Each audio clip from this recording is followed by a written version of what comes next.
Hello, everyone. What's going on? My name is Timpedia, and welcome back finally to the TNT podcast, episode 201. Did Oh, we man. really go on hiatus right after hitting 200? We literally made it look like the podcast was actually canceled. Oh my goodness. Who's here with the not podcast canceled? On my right That's Friedman, also known as Andrew, but mostly known as Friedman. and on my left. The something Tyler. I got nothing. And we're Sounds finally like you're just back, Tyler. and there's so much to talk about. Well, that happened in the last month. Boy, it's been a month. But yeah, sorry. We had Tyler went on his honeymoon, and then Tyler was busy, and then I was busy, and then Freeman was busy. It was just, growing up is hard, man. Growing up, we're all busy. Busy. I'll be That honest. I happens wasn't fast. that busy last week. I'll be honest. I saw Thunderbolts. That was really it. Oh, good. You and Freeman can talk about it. Oh yeah, nice. All right, we'll get to that because But there's let's gonna be a talk lot of about- watch and play for the last month. There is, but also let's rattle through some topics that are actually real topics really quick. But this is a good one, actually. We're not going to linger on this. Freeman, we're just going to give a few seconds of thoughts. So we'd been talking recently about the last time actually on the podcast was Wizards had already announced that Final Fantasy was the best-selling Magic set of all time, with pre-orders before spoilers even started. Spoilers have Set now has been happened. sold out. This set has been like impossible to get. Collector boosters are $700 for 12 packs of cards. Jeez. It's regular play boosters are 180 a box, which is normally like 110. Used to be 90 a few years ago, but now they're like 110, maybe 120 for good sets, and these are 180. You can't buy Final Fantasy cards. Freeman, what do you think of the set? Overall, from like a flavor and Final Fantasy fan perspective, this shit is a slam dunk. It's so good. In terms of like I'll value from like standard playable and commander playable. Standard playable, the set sucks. It's not going to impact standard that much. It's really unfortunate. From a commander perspective, there's so many new legends. There's so many new deck concepts you can do. I don't know if I'm going to build any of them as commanders, but like this is a very good set overall. I think the commander set criticism is kind of valid here. Yeah. I think this set will have close to no impact on standard because none of these cards stop a Monstrous Rage or a Corey Steelcutter. No, but these will definitely be actually. I'm not gonna ask about rotation. They but don't what rotate sets this do year. this? No, they rotate in like 3 years. But like, what 2 years. sets? What sets that are currently in standard No, are that's they what part I'm of the trying to rotation with? It's Corey Steelcutters. Like that's part of the block it's with, I guess. Well, Corey, yeah. It's the sets from the previous year. So what's going to rotate in when Edge of Eternities comes out is going to be March of the Machines, Brothers War, Aftermath, and like one other thing. The only really standard playable card, Freeman, get this, is Temporal Lockdown, which is the card that is one of the best counters to Corey Steelcutter and Monstrous Rage. So like we're definitely gonna see some random also, support cards in there, but also Cut Down and Go for the Throat are going away. So like all the best removal is going away right now. But anyway, neither here nor there. I think Final Fantasy is insanely good flavor. I think a lot of the designs are really cool. It seems like, other than Final Fantasy fans wanting literally the set to be twice as big so they could get literally every character or reference or anything on here, I don't think you could really have asked for more.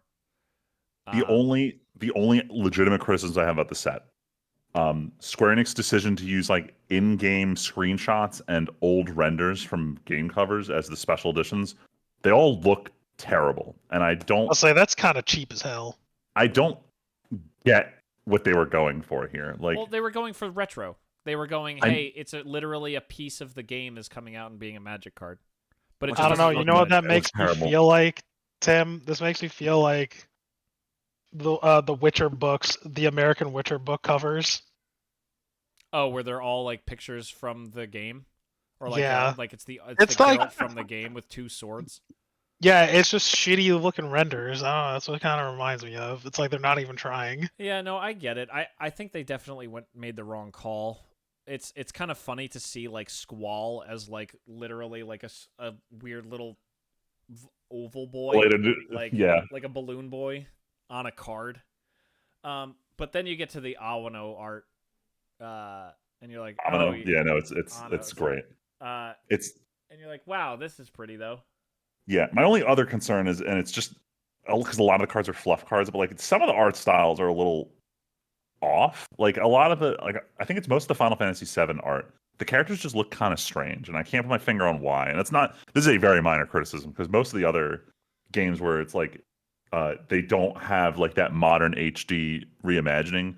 I'm cool with people taking artistic liberties with like drawing the characters originally from the Pixar art I'm games. gonna give you a real hot take. I don't think you're gonna like. Go for it. I think they actually prioritized characters that people care about. That's not a hot take. That's a. But then you said Squall though, and no one gives a fuck about Squall. Squall's the main character. Yeah, but the main character Final Fantasy VIII. No one cares about that game. Freeman, you know who I thought of as soon as you said a character looks bad? I'm pretty sure Barrett's card's pretty ugly, right? It's like it's everyone who's in Avalanche doesn't look like they all look off, and I don't know what it is. I think Friedman. I think it's legitimately characters that people care about got the art, and characters that people don't care about got nothing. Nah, people love Barrett though. Honestly, people love Barrett more than Squall. Do people in Japan love Barrett? No, because he's black. There you go. It's true. You're not wrong. Look, man, Barrett was so much cooler when he was constantly cursing. I will say though, Barrett has one of the 4 secret rendezvous arts. One of them is Barrett, which is pretty hilarious. Yes, love it. Overall, I think the set is, like Freeman said, a literal. Freeman, actually, I don't think it would surprise you to know that Gavin Verhey was lead designer for this set, aka Mr. Commander Designer Extraordinaire. Yeah, this tracks. I also think, like you were saying, Freeman, standard, this set has close to nothing. Maybe if they ban Monstrous Rage and Corey Steelcutter, there's a chance. But I think the designs are interesting. Like, there are a lot of cool designs, and the flavor seems to be off the charts. Like, the fact that Aerith has a dies trigger on all of her cards, or is about, like... It's brutal. It's like, the designs seem excellent. I do expect prices of these cards to crash.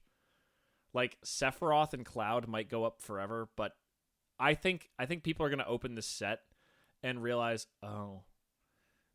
These cards they're not very strong. They're cool, and they have a lot of words on them, but they're not very strong. I think the standard art non-foils, every card in the set is going to be 5 cents or less.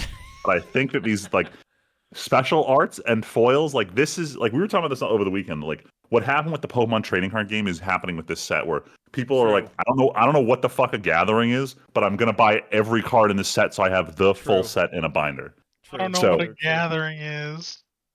Like, so that's definitely going to be pushing prices of the collectors focused cards up. Freeman, let me see. Cloud, Yuna, and Sephiroth, their borderless art, where they have the number of the game behind them, in Surge Foil, are all over $400 market price on TCG Player right now. Dang, I'm going to have to be a pleb and buy some non-foil basic arts for these guys. Lightning is also $350. I can't believe it. She's not even that good. I still want her card, but she's not even that good, and she's $300. I think Lightning's pretty good, actually. Oh, I know. I want to play her, but she's not like that. She's not $300 good. But her art's really pretty. I know. Yeah, and that's how they got you to play Final Fantasy 13 in the first place. Like, yo, come check out Woman Cloud, and guess what? She was ass. Tyler, just you're not wrong. You're not wrong. Spot the lie. Yeah, Spot the lie. Tyler, you're not wrong. Tyler, but that doesn't matter on the Magic card because you just see the pretty picture with the cool sword and the cool outfit. God, I hate your kind. I hate it. I didn't play the game. Jesus Christ. Oh my God. I hate it. Anyway, Magic players, you're all the same. I have a lot of cards actually from this set that are going in commander decks of mine. My favorite deck, my Vance deck, is actually getting a number of upgrades from this, which was kind of shocking. But there are definitely... Damn, Clive is over $300? What? You fucking kidding me? Clive is unplayable. He looks badass, but he's unplayable. I hate this. What I'm talking about. Your people, dog. I fucking hate this. I'm actually kind of stunned. He's not even a waifu. I'm legit... Okay, last comment. Yeah, but he's got huge melons, though. I'm legitimately shocked. According to TCG Player... the 8 most expensive individual Magic cards from the set are borderless ones with with just the character and the number of the game behind them. Those are the most expensive ones. Really? Which is kind of shocking to me, considering like Sephiroth has his weird other art. Vivi is the most expensive non-numbered character. Like, wild. Dude, like Vincent Valentine, his card is terrible, and he's $143. Do you know how many girls goon over Vincent Valentine, bro? I mean, he is an edgelord with a big red coat. Like, yeah, I get it. I was about to say I can over Vincent Valentine, but I'm not going to admit to that. Anyway, Final Fantasy, I'm excited for it to come out so I can buy a bunch of cool cards. I can't wait for prices to crash really hard, except for the most expensive, which will only literally go up forever. Considering I watched Saffron Olive, one of the Magic guys I watch all the time, he opened 5 collector boxes at $700 each and was over $200 below value at the end of every single box. So opening these cards is not going to be worth, but people are going to save these boxes forever for investment. So that's Final Fantasy. And then all right. Just a pure Square Enix side of it, or do you have something else you want to say here? Well, I wanted to ask one other thing before we transition into another Square Enix thing. This is the highest selling set of all time already with pre-sales, and I'm sure it's selling out literally every time they put up postings. Do you guys think there's any chance that Marvel beats this? I think we talked about this last time. I don't think people care enough about Spider-Man to beat out the entire Final Fantasy series. Okay. I didn't think so, but Tyler, what do you think? You're the comics guy. I don't know. Maybe not. But before, like, if you asked me to take bets before Final Fantasy came out, but it seems to be like doing so fucking well that I don't think so. Like I didn't like originally Final Fantasy doing better. I didn't think this was going to beat Lord of the Rings this badly. So I'm a little surprised. I think we underestimated that weebs have the money. Like, Lord of the Rings is a big cultural thing, but how much were people like, I need all the Lord of the Rings cards in gold for blah, blah, blah. Like, people are going to buy all of these cards just because they are pretty Final Fantasy cards. I'm still surprised, though, because, like, I don't know, like, you would think, at least I would think, that the Lord of the Rings crowd would have beaten out Final Fantasy just because of the nature of, like, sorry, I don't know why I'm jumbling my thoughts, but like Lord of the Rings, like lore and like that world is way more in line with what Magic the Gathering is. No. You're 1,000% correct. I don't know if they'll ever do a Universes Beyond that fits better than Lord of the Rings did. No, you didn't let me finish. Oh, you sound like you were done. But in addition to the fact that you had people like fucking Post Malone, like getting into this shit and like, you know, famously buying the One Ring card, right? Like that was a big thing. Yeah, I don't know. I guess that's like I was kind of surprised that Final Fantasy took it so much. Bold take. I think more people in our generation care about Final Fantasy to some extent than Lord of the Rings. Probably. Really? I think we're vastly underestimating how much video games like Final Fantasy have like gone worldwide versus Lord of the Rings, which is really a much more Western thing. And where is gacha big? Where does all the gacha money come, Friedman? Spending money on characters. No. I wonder where. No. Where does who spends the money? Oh, the weebs. I thought you were saying Weebs. like who makes them. I was going to say weebs in Asia. Yeah. Lord of the Rings ain't big outside of the West. There's a reason that Fate Grand Order's NA group is considered like a bullet point next to the spending base of just Japan. Yes. So that's what I mean. Like, there are probably more people in the world who would say, I would buy a Sephiroth card over an Aragorn card. Anyway, Freeman, why don't you keep us on the squeeze? Yeah, so talking about the Square Enix stuff. So I don't know what was going on, but they're like we have to make a development update about Kingdom Hearts because we've been keeping everyone in the dark about this. For anyone out of the loop of what's going on in Kingdom Hearts, For anyone's out of the loop of what's going on with Kingdom Hearts, after Kingdom Hearts 3 came out back in 2019, so at this point 6 years ago, there have been two game releases: Melody of Memory, which was like this music spin-off thing with Kairi, and then this is one important: Kingdom Hearts Dark Road, which I did not play. In addition to the mainline series, there's always been this mobile / browser only game series that was explaining like the backstories of the Keyblade wielders. Stop. And the first one was called Kingdom Hearts. It was spelled X, but it's Kingdom Hearts Key. And that was only in Japan, and it had super important lore implications for Dream Drop Distance. They dropped support for it and deleted the game off the internet. And then they were like, well, we should really like make this available. So they re-released it as Kingdom Hearts Unchained Key, but then they rebranded it as Kingdom Hearts Union Key and made it available sort of in English.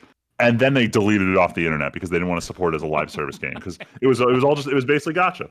So all this really super duper important lore shit you need for 3, just inaccessible. You have to watch YouTube videos of a game that isn't available anymore to get this shit. So then after Kingdom Hearts 3 comes out, they're like, well, we need to expand this lore because no one knows about it. So they released Kingdom Hearts Dark Road. Again, did not play this. I do not give 2 shits about the Kingdom Hearts mobile franchise. That game got delisted in the beginning of 2024. So you can't play this shit either. The entire half of the lore that was going to be super important for 4, inaccessible.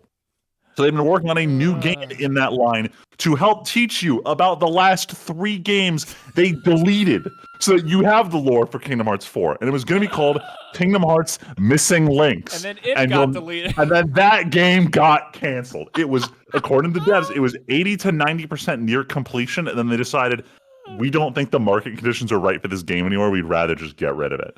So they announced that Missing Links was canceled. But they're like, if we come out here and our first announcement in 4 years about this franchise is that we've canceled an already finished game, people are going to riot. We can't be like Kingdom Hearts 3, who went like 7 years claiming it's in development without proving it all. So let's show them proof that Kingdom Hearts 4 is coming out. And they gave us 4 screenshots. That was it. End of the presentation. Congratulations, Kingdom Hearts fans. You're eating, I guess. So they proved that the game is still in development. We know jack shit about it. People are still speculating over whether Sora's design from that one teaser trailer from like 2022 is his actual character design, or he just looks that way because he's in a world. So we still know absolutely nothing. I will care about this game when it's out and if it reviews better than 3, because this has going on too long. Like I don't have the mental capacity to like care about Kingdom Hearts that much anymore. I'm more interested in the development cycle because the development cycle is more interesting than the plot of Kingdom Hearts. Yeah, it sounds like it's a good idea to not care about Kingdom Hearts anymore for you. That's where I'm at right now. Like, I stopped caring, bro. Like, I'll put it this way: I took off work for Kingdom Hearts 3. I'll be lucky if I play Kingdom Hearts 4 like as it releases. This is definitely one of those games where it's like I'm going to wait, see if like people are hyping that it's actually good, and then pick it up when I'm done with whatever the hell I'm playing at the time, as opposed to beating around the bush and not picking up new games in anticipation of this coming out. Whenever they decide they're going to launch this shit. But I'm going to remind people at home that I bought this game day 1, Kingdom Hearts 3. Kingdom Hearts 3. Right? Played it. I was like, this game sucks. Maybe I'll just come back to it. Maybe I'll like it later. Maybe I'm just being too critical. And I loaned it to a friend of mine who was also really excited but didn't have money to buy it. I was like, you know what, man? Sure, go ahead. Take it, bro. Months go by. Maybe 9 months. Maybe 10. He's like, yo, Bubba. I just want to say, like, I completely forgot I had your game. Like, did you want it back? I was like, bro, honestly, I forgot you even had it. Amazing. And he's like, well, do you want it back? I was like, honestly, bro, you can keep that shit if you want to. And he's like, I don't want it. I was like, listen, you can turn it in for GameStop credit. I don't really give a shit. And he's like, I don't even want to go through the hassle. That's how bad this game is. God. It's terrible. It really is. Fucking terrible. Let's talk about another big Japanese company that I used to stan that I don't stan anymore. Let's move on to Nintendo stuff. So, first and foremost, the Nintendo Switch the Switch 2 launches, if I believe, 2 days from now. Oh God, I'm Um, forgetting. Oh shit, is it really? Damn. Yeah, I think it's June 5th it launches. We've been getting cases where since last week, like random shippers will be like, "Oh, we forgot what date it was. We already sent ours out." So people are getting them in the mail. And every couple weeks, there's some new thing that Nintendo fans are flipping out about that's just blatantly incorrect, and everyone keeps parroting it. Like the very first presentation when they announced that, I think it was that uh, Nintendo games were going up to $80, and then there was a footnote that there may be a price difference between physical and digital. And it was just a caveat because Nintendo isn't pricing their stuff different; it's identical. But everyone saw that and said, "You mean it's going to be $10 more for physical?" And this was never stated anywhere, and got parroted across the internet back and forth until like a week later. Nintendo's like, "Hey, like we see everyone posting this, but like we didn't post this, so double check that." So Nintendo fans are just very quick to just repeat what they hear without checking. And then last week, this was, and I'm going to say I didn't fully check this, but I'm gonna repeat the story because I think this is interesting. People fire up their Switch 2. They can't fire it up because the initial software patch won't let the Switch 2 run until launch day. To which everyone's up in arms about like, it's my product, why can't I use it? And it's like, bro, it's not actually out yet. But everyone's reading the EULA and they're finding something in here about a caveat where if you mod your Switch, they can like potentially brick it remotely. And everyone's losing their minds over it. Except this is not a new piece of literature in the EULA. This was in the Switch 1. This was in the Nintendo 3DS XL. This is in the PS5. Like, this is a very common thing for these network connected games, especially ones regarding pirating their digital game sales. So everyone's losing their mind that Nintendo has now exceeded the pinnacle of greed, ignoring the fact that this is almost like a universal standard for physical hardware that has a built-in storefront. But it's Nintendo, so people care. But it's Nintendo, so people are big mad. You say anything about this, someone's like, "Oh, are you defending the big Fortune 500 company?" Oh, sorry. And it's like, this is like, I almost just don't want to see Nintendo posting online. Like, I don't want to interact with the Nintendo community. They're just getting really bad.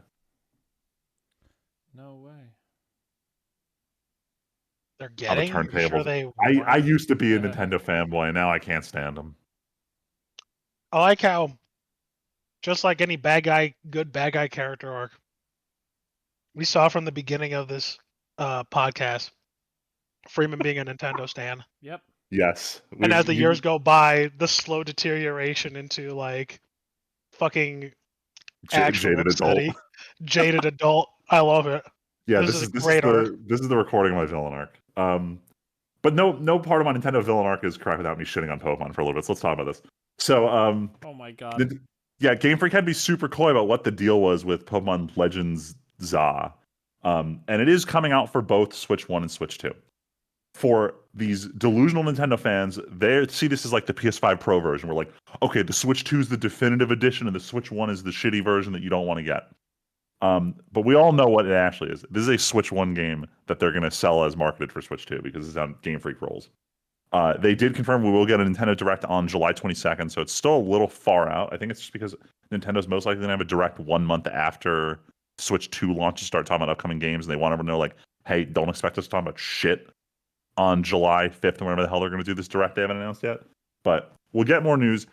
I don't expect that the new trailer showing the Switch 2 version is going to look a lot better than the last one. I think, once again, I think these fans are delusional. We know how Game Freak operates. Never. So enjoy your Switch 1 game that might actually run in 1080p instead of 720, but that's it. That's what you should expect out of the Switch 2 version of Pokemon Legends Pizza. Pokemon Legends Pizza. All right, I'm done shitting on Nintendo. Let's talk about other stuff.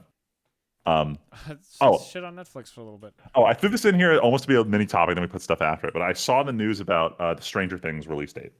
So they're toying around with how they're doing releases for this. So instead of doing the full binge model where you dump it all at once, or doing the batch model where you do week to week, they centered the Stranger Things release around the holiday season. So the first batch is going to release, I think it's Thanksgiving weekend. Then the second batch launches on Christmas. And then the finale launches 1 week later on New Year's. And I understand why they do this. If you can extend your release past a month, you guarantee people can't just subscribe for 1 month to watch. If you do the batch model, you get to extend discussions outside of that 1 week where everyone sees it. And I'm personally a fan of that because it keeps online discourse going. You get the chance to speculate about a season as opposed to watching episode 1. You're like, well, I can't even ask a question online because everyone's talking about episode 10 already. But I think doing the finale a week later and just doing this on the holidays seems kind of weird. I get them trying it. I think weekly is just the way to go. I think they could have just timed this to end at New Year's anyway. Yeah. Like I think time has shown that the release it all in one shot just doesn't work if you want to keep hype going. Yeah. And then just doing it weekly, putting out one episode, people will open up something else on Netflix. I'm sure it's more likely that they're like, well, I'll watch a second show or something like that. I'm done with Stranger Things. At least you guarantee they open Netflix as many times as there are episodes. Yeah. Like, I mean, I definitely say I was a fan of how they did it with Arcane, where it was 3 batches. I don't know, was it weekly or bi-weekly? But the point is, it was enough time that I didn't have time to binge the whole batch. But in a week, I could be caught up and still read discussions online and see people speculating. So I feel like that was the best of both worlds. I just think tying it to a holiday is weird because I get that people are together and they don't by the end of the day they're probably watching something. But why not do it the day before the holiday? Or just stagger it at the holidays. I don't know. Let me fact check myself. I get trying it. It seems fine, but I think weekly just works really well. It also means you don't have to plan cliffhangers. When every episode kind of has to stand on its own, you don't have episodes. You don't have to do every third episode has to have a cliffhanger ending before the next batch. That was a little annoying with Arcane. I will say though, I've never been a fan of the mid-season finale concept. Back when Walking Dead was a thing, it sucked because they would basically force a random cliffhanger, regardless of whether it really was one, just because they knew they weren't going to be on the air for 6 months. I'm fine with them doing the whole you're going to have to wait a week for the finale because I'll be real, every season of Stranger Things, the next to last episode is always a hype building episode before the finale. So it kind of makes sense. I'm perfectly fine with them saying everyone's going to watch the finale on the same day and you have a week for everyone to speculate. I'm fine with it. But doing it Christmas Eve and then New Year's Eve, I'm not dedicating my holiday season this year to this show. Yeah. Who do they think they are? Who do you think they are? Anyway, I think my other friend group has agreed that instead of watching a shitty Christmas movie, we're just going to watch the second half of this on Christmas. So I also think in a world where every single thing that comes out takes too long to make a sequel, stretching it out as much as you can with what content you do get seems like the smarter move. I'm gonna be honest. I'm probably not gonna watch this. Stranger Things. Oh, really? I just don't the care. last season, though. Oh, I mean, I still do. I watched the stuff in the I couldn't tell you what happened last season. I still remember what happened in the town in the first. Damn, there's so much good shit that happened last season, though. Was there? Damn, for real. Okay. Wait, hold on. Now, last season was the Vecna season, right? Yeah. Okay, good. All right, I remember everything. I was like, is there something after this I'm forgetting? The town was fine, but when they were running around in the desert and everything like that, with I don't know. I just think it's been so long. I thought it was good in the beginning, but it's every year it takes longer and longer to come out, and I care less and less. How long ago was season? I mean, you watch anime though, don't you? Yeah. Oh, hold on. We'll get around to why the season's getting. I'm just saying, bro. You'd be waiting fucking years for 12 episodes. Since when? What am I waiting that long for? No, it's me. It's me he's talking about. It's ReZero, and we're gonna get. Nah, it's both of them. It's both. What are you talking about? There's no show. It's all anime. There's no show where I'm like, oh yay, I'm shit. I'm partially some of them. Fucking Konosuba, bro. I'm still waiting. Oh, do you watch the OVA episodes yet? What are you on? It still took 500 years. What are you on? There's plenty of other shows that I'm watching, but I'm also still I have I have more of an emotional connection to something like Vinland Saga or Konosuba than Stranger Things. Yeah, Vinland Saga is another one. Yeah, but I'm not Should take 500 years. Yeah, but they also haven't confirmed it. As soon as Stranger Things ended, they were like, look for the next season coming sometime soon, and it's been 4 years. That's right. Season 3 of Vinland didn't get I'm confirmed. just trying to There's just a understand. giant 3 in the background of the teaser image they showed off. They still haven't said anything yet. They still haven't. They probably won't. And okay, I'll be excited when it comes. But like, I mean, you don't have to be excited. You said you weren't gonna watch it at all. For Stranger Things, no. Yeah. So that's why I'm confused. What's different between, I guess, or do you not like Stranger Things at all? Which is also fine. I'm saying I no longer really care about Stranger Things. Like I enjoyed the first few seasons, but like so much time has passed that my connection to Stranger Things has become like nothing. Because you're more of a weeb now. I understand. Sure, I guess. I get it.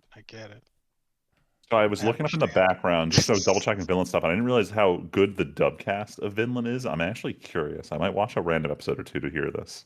Oh boy. Okay, now we're going so far away from Stranger Things. Yeah, sorry, the weeb shit's bleeding. Actually, hold on. I do want to ask something else about Stranger Things, tangentially.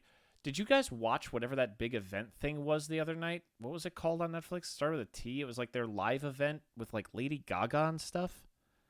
Did you guys see this at all? The only live event I've done through Netflix is I watched the fight. What's his name? Yeah, the big fight where they just couldn't buffer their own footage. So I don't. Netflix Tudum. Netflix to dumb. It was this. Yeah, what the hell was it was this event they did like 2 nights ago on Just Sunday a big night. concert? It was like a concert live event / show off trailers for a bunch of stuff.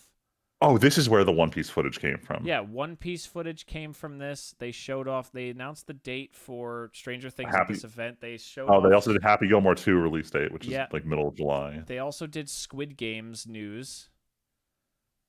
So this was just like the Game Awards, but for Netflix. Yeah, but that's why I was asking if you guys had seen anything like this. They also talked about like Wednesday and stuff, but there was a whole bunch of other announcements, but there's not much Netflix content that I'm like super duper into. Dumb's supposed to be their opening sound effect.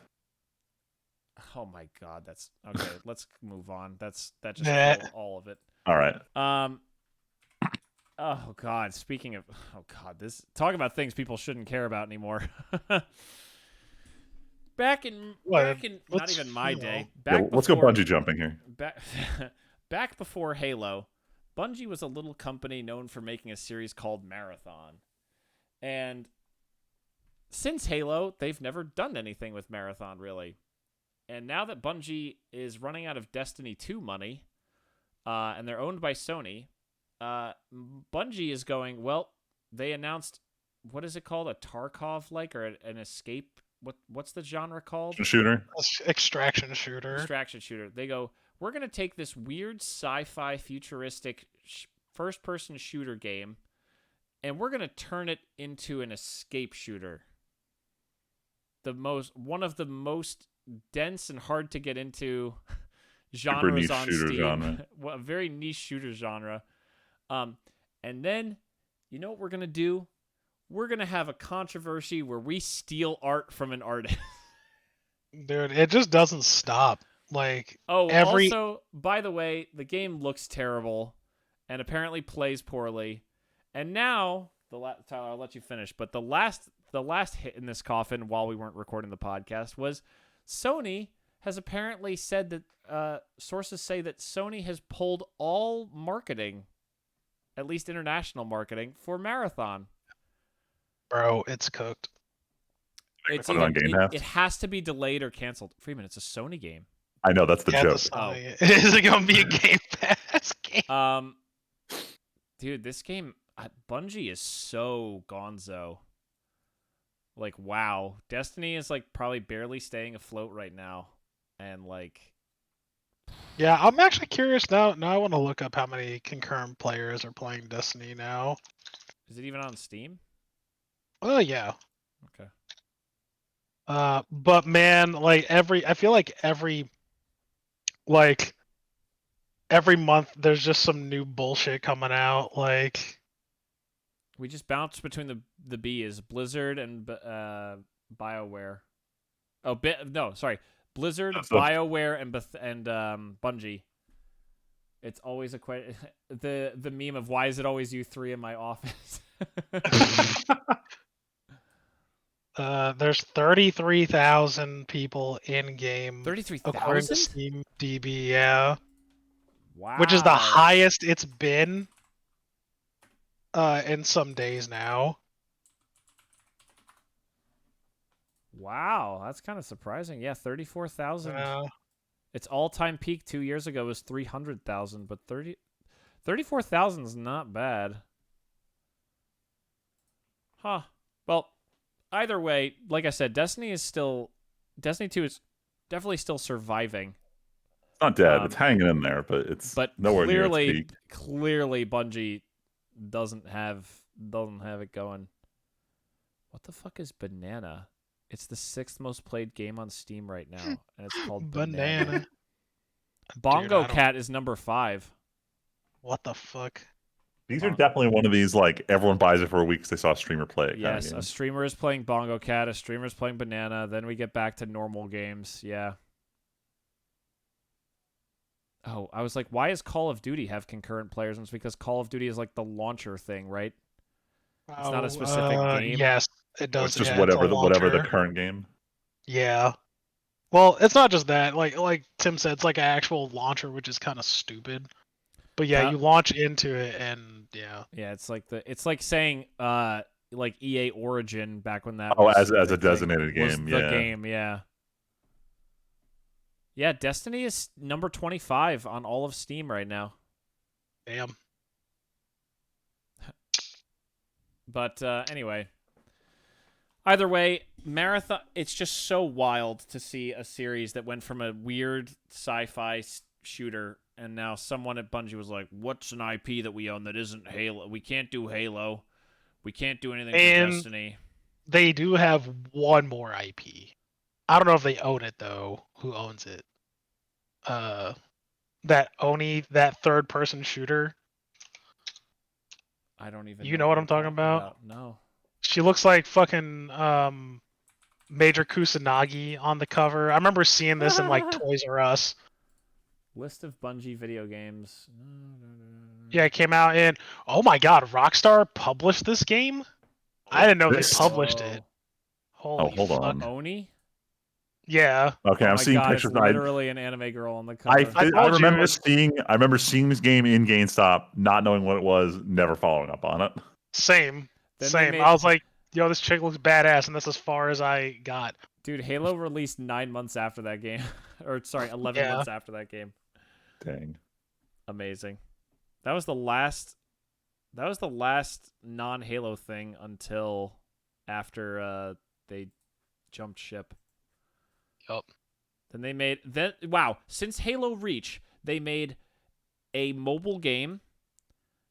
Then they did Destiny. Then they did Destiny 2, and now Marathon. So since 2010, if you count not the mobile game, they have only put out Destiny 1 and 2. Obviously, there's lots of expansions and stuff, but still. They were supposed to have had, like, that whole 10-year plan. I don't know if you forgot. Oh my god, the 10-year plan.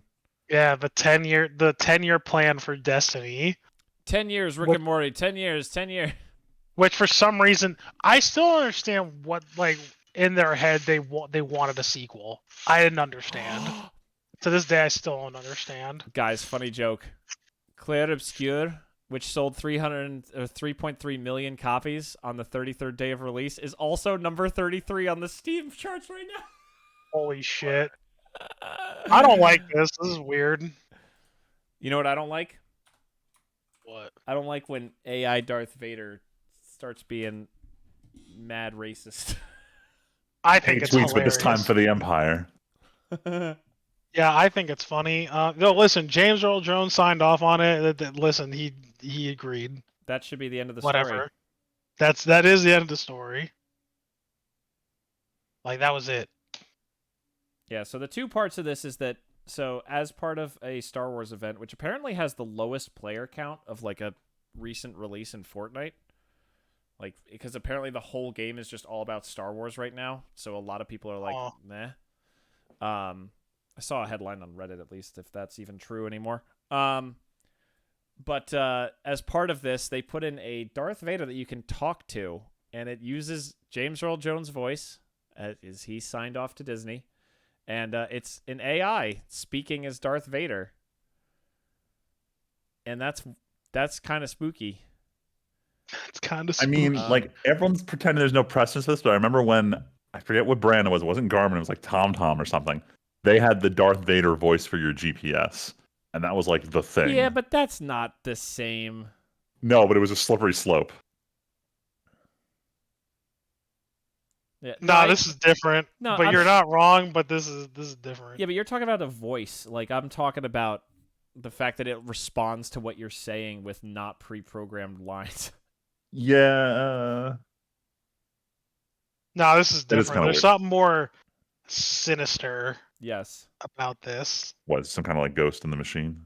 No, it's some kind of thing related to the dark side. I mean, it does feel like some sort of Black Mirror episode, actually. Is this like the so- Sith version of becoming a Force ghost? Is that what this is? Oh my they're god! racist? I hate this. Oh no! Is this some kind of Sith version of being a Force ghost? Oh my god, that's Instead funny. of a Force ghost, you come back as some AI construct thing in a holocron. Oh no, stop. You start asking it really fucked This up is getting questions. worse every second. This is amazing. Oh no. I don't know. If there anybody leaving comments, still leave your comments of what you think about this. Do you think this is something cool to keep people like alive, sort of, even after they're gone? Well, I think, or do I you think think it's some sort I of think this travesty? is, I think there was enough of this. I think it's okay that James Earl Jones signed off on this. And I Yeah. don't think this breaks the spirit. I just think putting it in a video game for people to talk to is weird. I would think, like, I guess it's silly in today's day and age of AI stuff to say something should be more sacred. Like, it's weird to think. Honestly, you want to know what's crazy? Someone could probably feed all of our podcast episodes into an AI and get a podcast episode out of it. I unironically want to hear it. I want to know what it would piece together, because I have no doubt that it could get close. I'm just curious what it would do. I'm curious too, but at the same time, do I want that to be able to be out in the public? Do I want somebody able At to the same talk time, to Tim? As an How many AI? of our 60-ish listeners would listen to the AI version of us? Well, no, I'm not saying they would, but like, imagine James Earl Jones signed off on this. He had to know there were at least some potential implications. But in my mind, it's like, I would be fine for this if someone was like, hey, you're a famous actor. You kept this character alive. We're going to put it in a movie. And we could make movies forever where Darth Vader sounds the same, right? Yeah. This is like, hey, does Henry want to be 8 years old and go into Fortnite and yell curse words at Darth Vader and have him go, Racial "I will slurs. stop I you"? think it's more that the live AI response is the part that's bad, because like I'm very much a fan of the keeping the character alive. Like one of the things that happened that's what when I'm Dragon saying. Ball, like when Dragon Ball Super was airing, Bulma's Japanese voice actress died. So as a result, they wrote Bulma out of the show because they're like, we can't recast this. That's her character. And it was one of those things where like, if you could keep the character's voice alive after the actor passes, it's great. But you're keeping the character alive. You're not keeping this almost parody of them where they can say things that the character wouldn't. Mm-hmm. So I think that's where it crosses the line, where it stops being Darth Vader and starts being, let me parrot what this 13-year-old Fortnite player is saying. That's exactly what I'm saying. The ability, well, also, I think another way to put it is letting the public do whatever they want with it is what I'm not really a fan of. Yeah. Because the public tends to ruin things a lot. No. What? Tyler, you should know what I'm talking about. You have like the most experience of all of us. Of being a complete degenerate? Well, no. What? Of dealing with the public. Oh. You were saying he's Oh, yeah, totally. Yeah, you're right. Yeah, dealing with the public. Yeah. Not being a degenerate. I appreciate that, Tim. I appreciate you. My God, we are not able to communicate today. This is what this months-long gap after episode 200 did to us. Yeah, well. I don't know. I was gonna say something about. I saw a line about Expedition 33 about like being curing that person of their French racism. I thought it was funny. And I'm like, yeah, I was cured of my French racism. Not that I had it in the first place. No, the definitely second the kids called Gustave Monsieur G, I was like, oh shit, that Monsieur G. that name goes unironically hard. Dude. Oh man, I'm gonna cry. Oh man, we gotta move on or else I'm gonna cry. So fun transition to this topic. I never saw his name written out. I've only heard you guys talk on the podcast. I thought his name was Randy Pitchfork the whole time. Randy Practically, Pitchfork. he really makes I you mean, get the pitchforks. people. Yeah, So- people have the pitchforks ready. So Randy Pitchford, everyone's favorite guy to ever exist. The man who is determined to make Borderlands not successful, with his own words. He basically came out when they announced Borderlands 4 was going to be $80. He said it was the next iteration of "Don't you guys have phones?" Except it was even more "I hate poor people." It was, "Don't you like fans will find a way to spend the $80 on this game." Quit being broke. And so the response from obviously everyone called him out for being an absolute moron. But then Larian came out and made a statement. Heroes behind Baldur's Gate 3, the untouchable gold standard for RPGs for the next decade, probably. And basically said, hey, we don't agree with him. But it's also kind of like, it's the publisher. It's not us. We don't get to say what the price of the game is. We appreciate whatever anybody can give us. If you buy it on sale, great. If you buy it full price, great. But the publisher is who sets the initial price. Why didn't he just say that? And it's like, yeah, he could have just said, sorry, who's guys. publishing Borderlands 4, though? Is it 2K? Yeah, it would be 2K, right? Yeah. Yeah, so you could just Yeah. it is 2K saying it's $80. That's who it is. Yeah. But why like Tyler, you made a joke about like sucking up to corporate earlier. Mm-hmm. Like literally being like, I'm going to go out and defend the company. I mean, anyone who's in corporate life knows. People who are in that position are meant to die by the sword, die on a sword. Yeah. So I'm not surprised. Yeah, honestly, you're never allowed to talk shit about anyone or anything up the chain. Sure. No. And I'm not saying he's like, but to go out in front of everybody. I know it's some pretty like I support stupid shit. Like Stop I would being never poor. talk. Yeah, it is. I agree. Oh, but he could have said without even blaming Take-Two, he could have said, well, there's a lot of factors these days, the tariffs and the economy and stuff. We're just, there's a lot of factors. You could have said How anything. much you want to bet? Unless maybe he didn't. Maybe I'm giving him way too much credit. But like sometimes like they're like big companies have communications departments who like are in charge of some shit like that. Sure. Did he come out and say this like Oh, he was like giving a speech or rip? something, or like no, because there was an event showing off Borderlands 4 for the first time. Like this wasn't a question. This is something he had like prepared to say. I don't know if he prepared it, but like there was an event where they were showing off Borderlands 4 for the first time, and he said it's going to be $80. People will find a way to pay it. I mean, all right, I'm not defending billion-dollar corporations, but I'm going to say this. If $10 is the difference between you saying I can buy a game or I can't afford a game, I'm going to ask the question of like, should you be buying new games? Well, no, $10 is Freeman, make or break on a purchase. Yes, but that's the thing where it's like he could have said anything less antagonistic. Yeah. Yeah. That's the whole thing. Like the way you say that, you say something like that, you're basically saying, "Oh, I mean, if you're poor, poor boy, too poor, can't buy my game." Yeah, I realize how it sounds. So, yeah, no, you're not wrong. Let me tell you, in this economy, bro, shit. Freeman, they're lucky that I paid full price for Oblivion Remastered. I don't know what game in the near future I'm going to be paying full price for. I'd love to play Expedition 33 eventually and try it out. That game's $50. Yeah, I'm gonna say the price is actually a big reason that I jumped right in, because if it was $70, I definitely would have hesitated. And that's fine, but knowing I'm not playing it anytime soon, I would like to buy it eventually, and I will probably happily buy it when it's on sale. Oh yeah, no, I'm not convincing you now for sure. If you buy it, if you ever play this game at all, that'd be really cool. Yeah, I The want to play it. Yeah, huge just display- avoid spoilers on the internet. And it should avoid be easy enough. spoilers.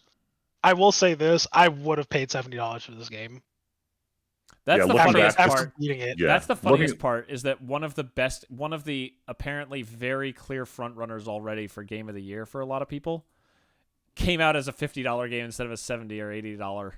Yup. Isn't Yeah, it crazy? I'm really Isn't hoping this it pushes the crazy? rise of like investing in smaller creative teams to see what they can do. Well, this But is see, The double I- A space. I'm curious about because this conversation's been coming up a lot with Expedition recently. What do you guys think of the whole like companies that separate themselves from bigger companies to go do their own thing with blackjack and hookers to just eventually become the thing that they hated most, and then another team breaks off from them because they got too big, and the cycle I mean, continues. it's kind of the It's- cycle, but like these guys are not going to become Ubisoft overnight, even though they're Not all overnight, doing but, this like- on the side from Ubisoft. I think Yes, it boils but down to is- Activision was under Atari at one point. But can you think of a Honestly- time where this happened recently? Blizzard. Recently? Blizzard, I don't know if you what? call that recent. That's not recent. Also, Blizzard. Uh, Blizzard was its own company. They got bought by Activision. No, but I'm saying I'm talking about what happened to Blizzard. That it went from this like smaller company that produces these beloved games to unfortunately becoming a larger corporation and it took on the thing that kills these companies, which is middle management. Middle management is 100% to blame for everything wrong. And I will die. I will. The die only on counter film. to that, and I don't want to turn this into a whole conversation, but the only thing I would say to that is like, not, not that middle management is good, but I think it's easy to miss like Snicker. what? I'm just like Snicker. No, like the amount of companies that fail, I think, is a big part of this. Like, we all talk about how easy it is to put your game out on Steam and everything like that. How many indies are people who like put just as much as the Claire Obscure team into Expedition 33, put out their game at like $10, but because no one gets viral and it doesn't go anywhere, it just languishes and disappears. Yeah. And those people all have to go back to working at Blizzard or something like that. Like it's easy to say like, oh, it's the purely creative people that make things work. But at the same time, there's a reason those roles exist usually. And there's a reason those come to exist because you need some kind of guiding force. And sometimes it doesn't work, absolutely. And I would say more than middle management, it's like the upper management stuff, where it's people who just make these broad sweeping decisions. Yeah, without any sort of real consideration on what makes the thing do what it does. I don't know, maybe I don't count as middle management, but as someone who runs a team of 10 people at work, like, I feel like I'm on the ground doing stuff with my guys all day, every day. Like, I don't do the same exact work they do, but I'm jumping in to help all of them or helping guide what they're doing next.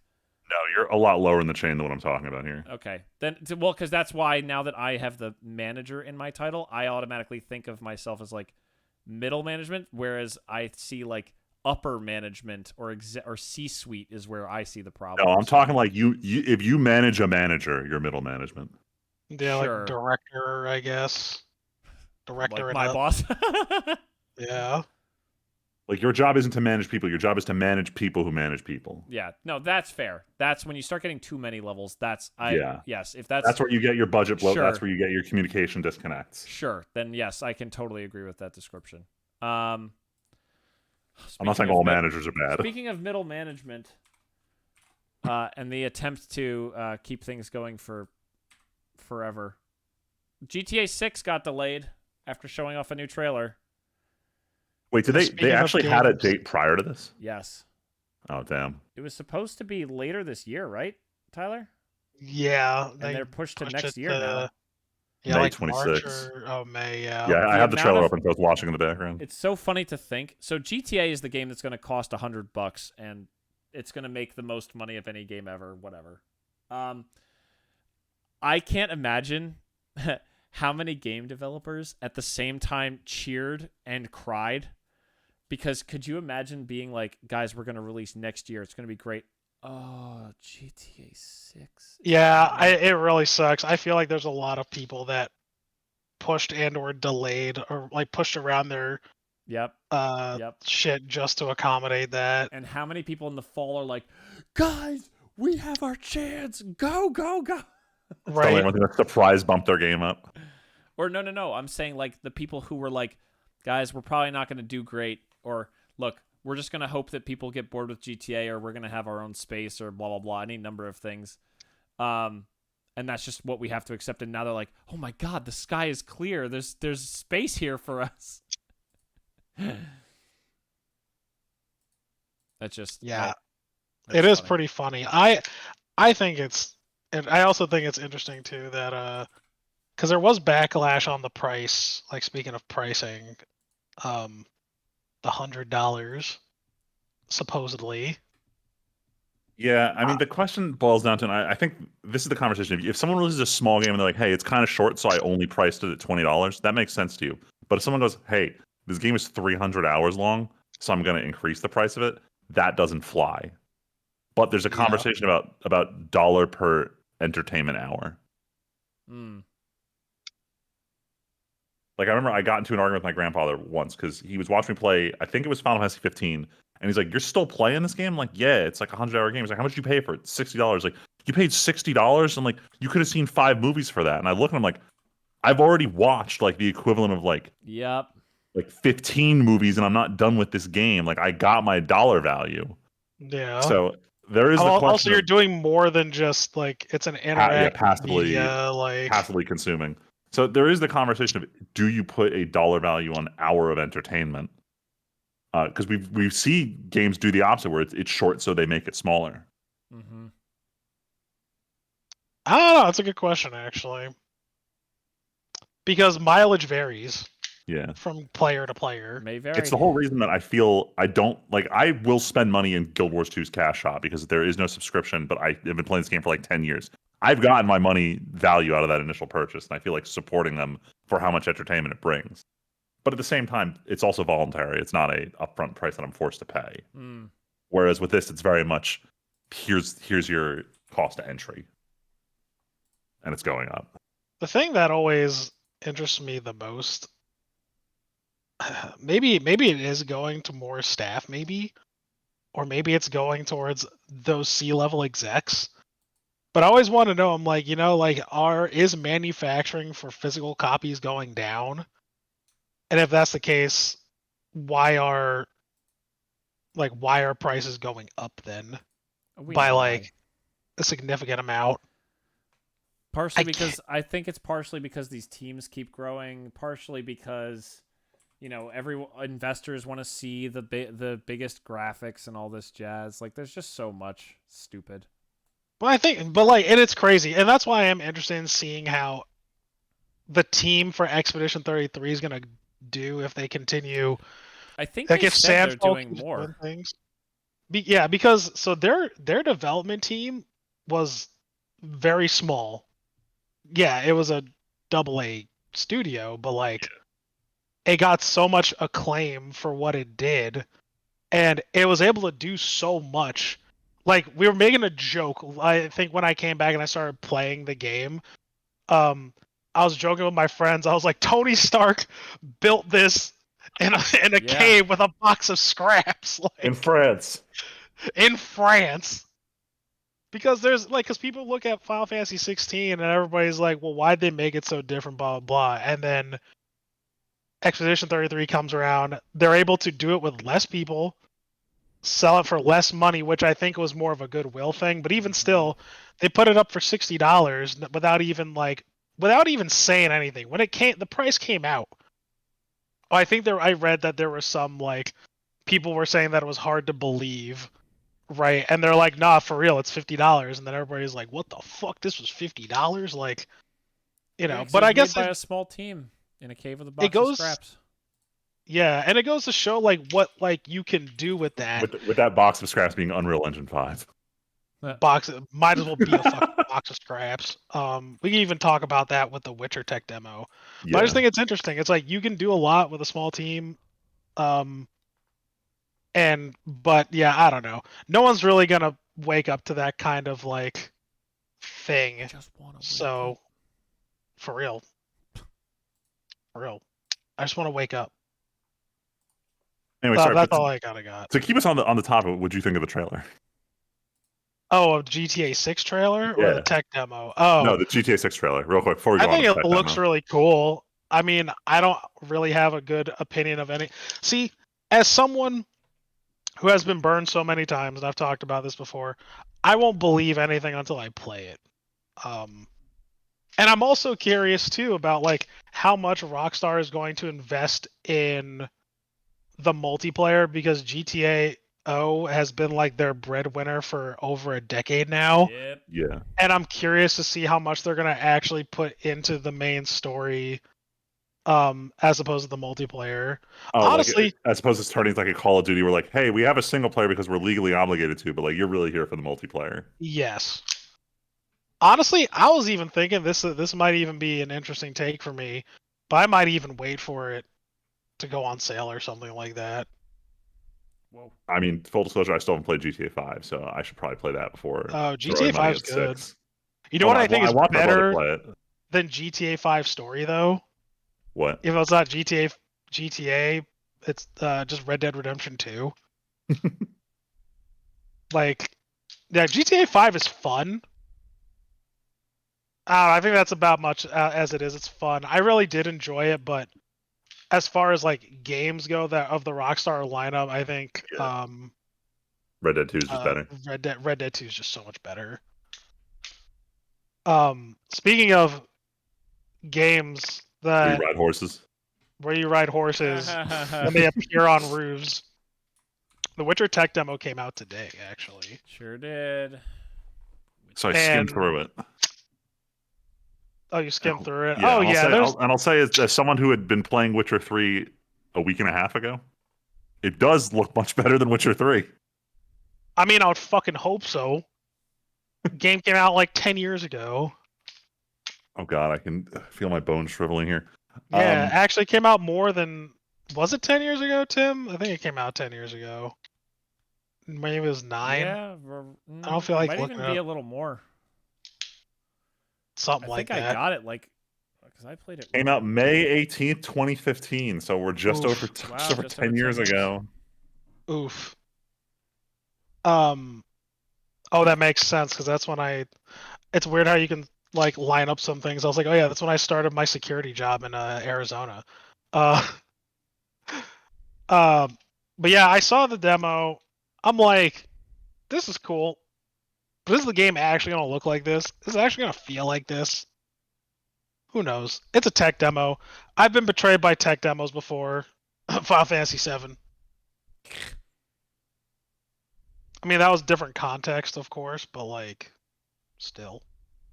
Yeah. Did you watch that all, Tim? What? The Witcher 4 demo. Witcher. Oh yeah, I said I skipped through it. It looked pretty. Oh, okay.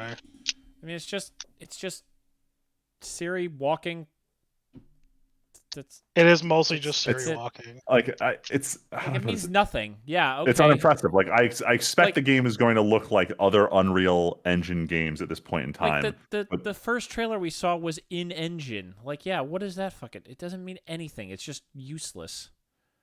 How does the game play? Well, not like that. Okay, then what do I care how it looks like that? Like, yeah, I think they're mostly trying to show off like the AI generated shit. With like how like textures and like hair are mapped, which is interesting. Watch your language. We're calling it procedurally generated to not draw Let criticism. me put it this way. I am getting to the point where my 1080 Ti is. I'm finally gonna have to build a new computer if I want to play these games. So I'm all for hardening my heart against games I would like to play, because then I don't have to invest in a new computer for like $3,000 these days. I mean, I told you it's up to both of you if you want to buy my 3070. 3070? Yeah, I'm just chilling, bro. I'm looking to purchase that this year. Okay.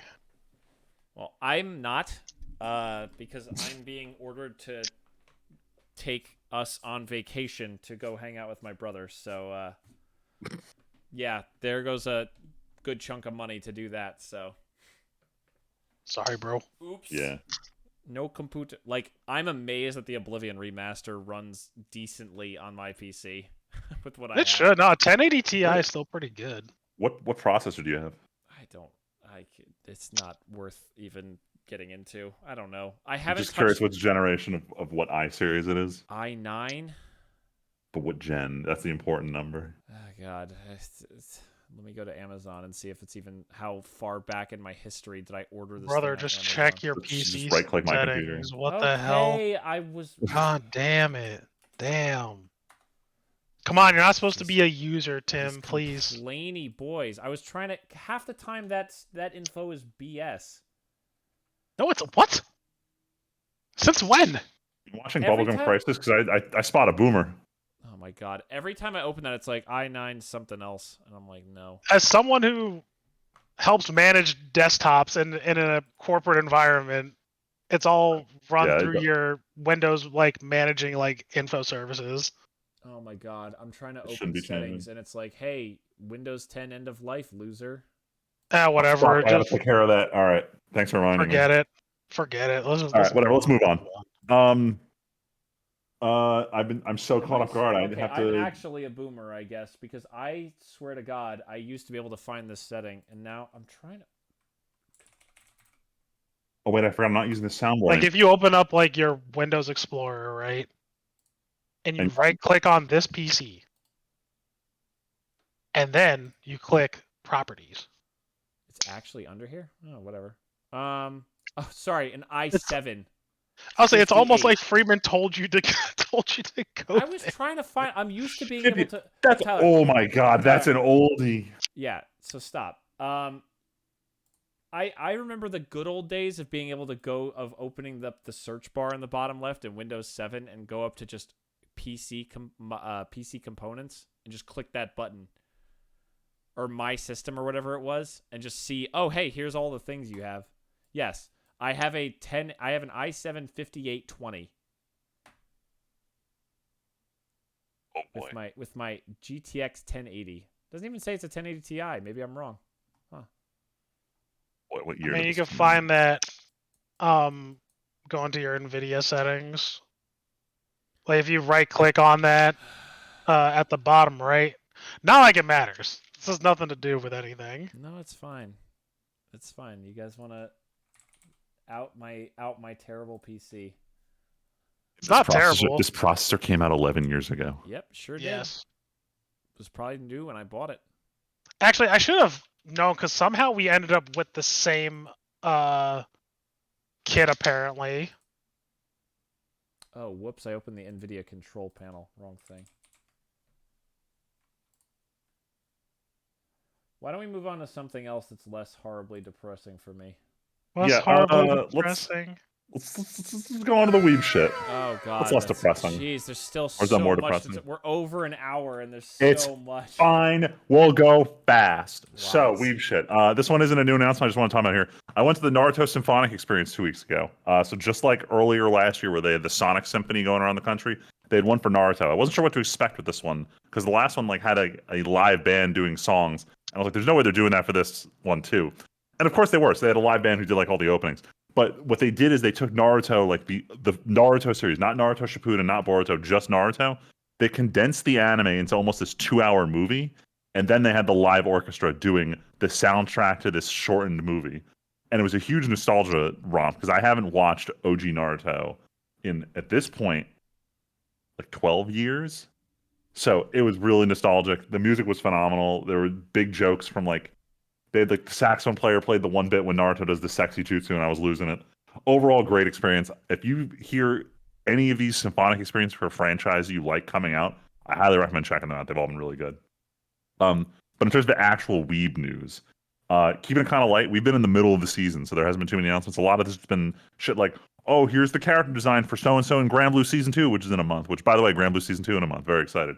But the real announcements they showed off were To Your Eternity Season 3 got its first trailer since its confirmation at the end of Season 2.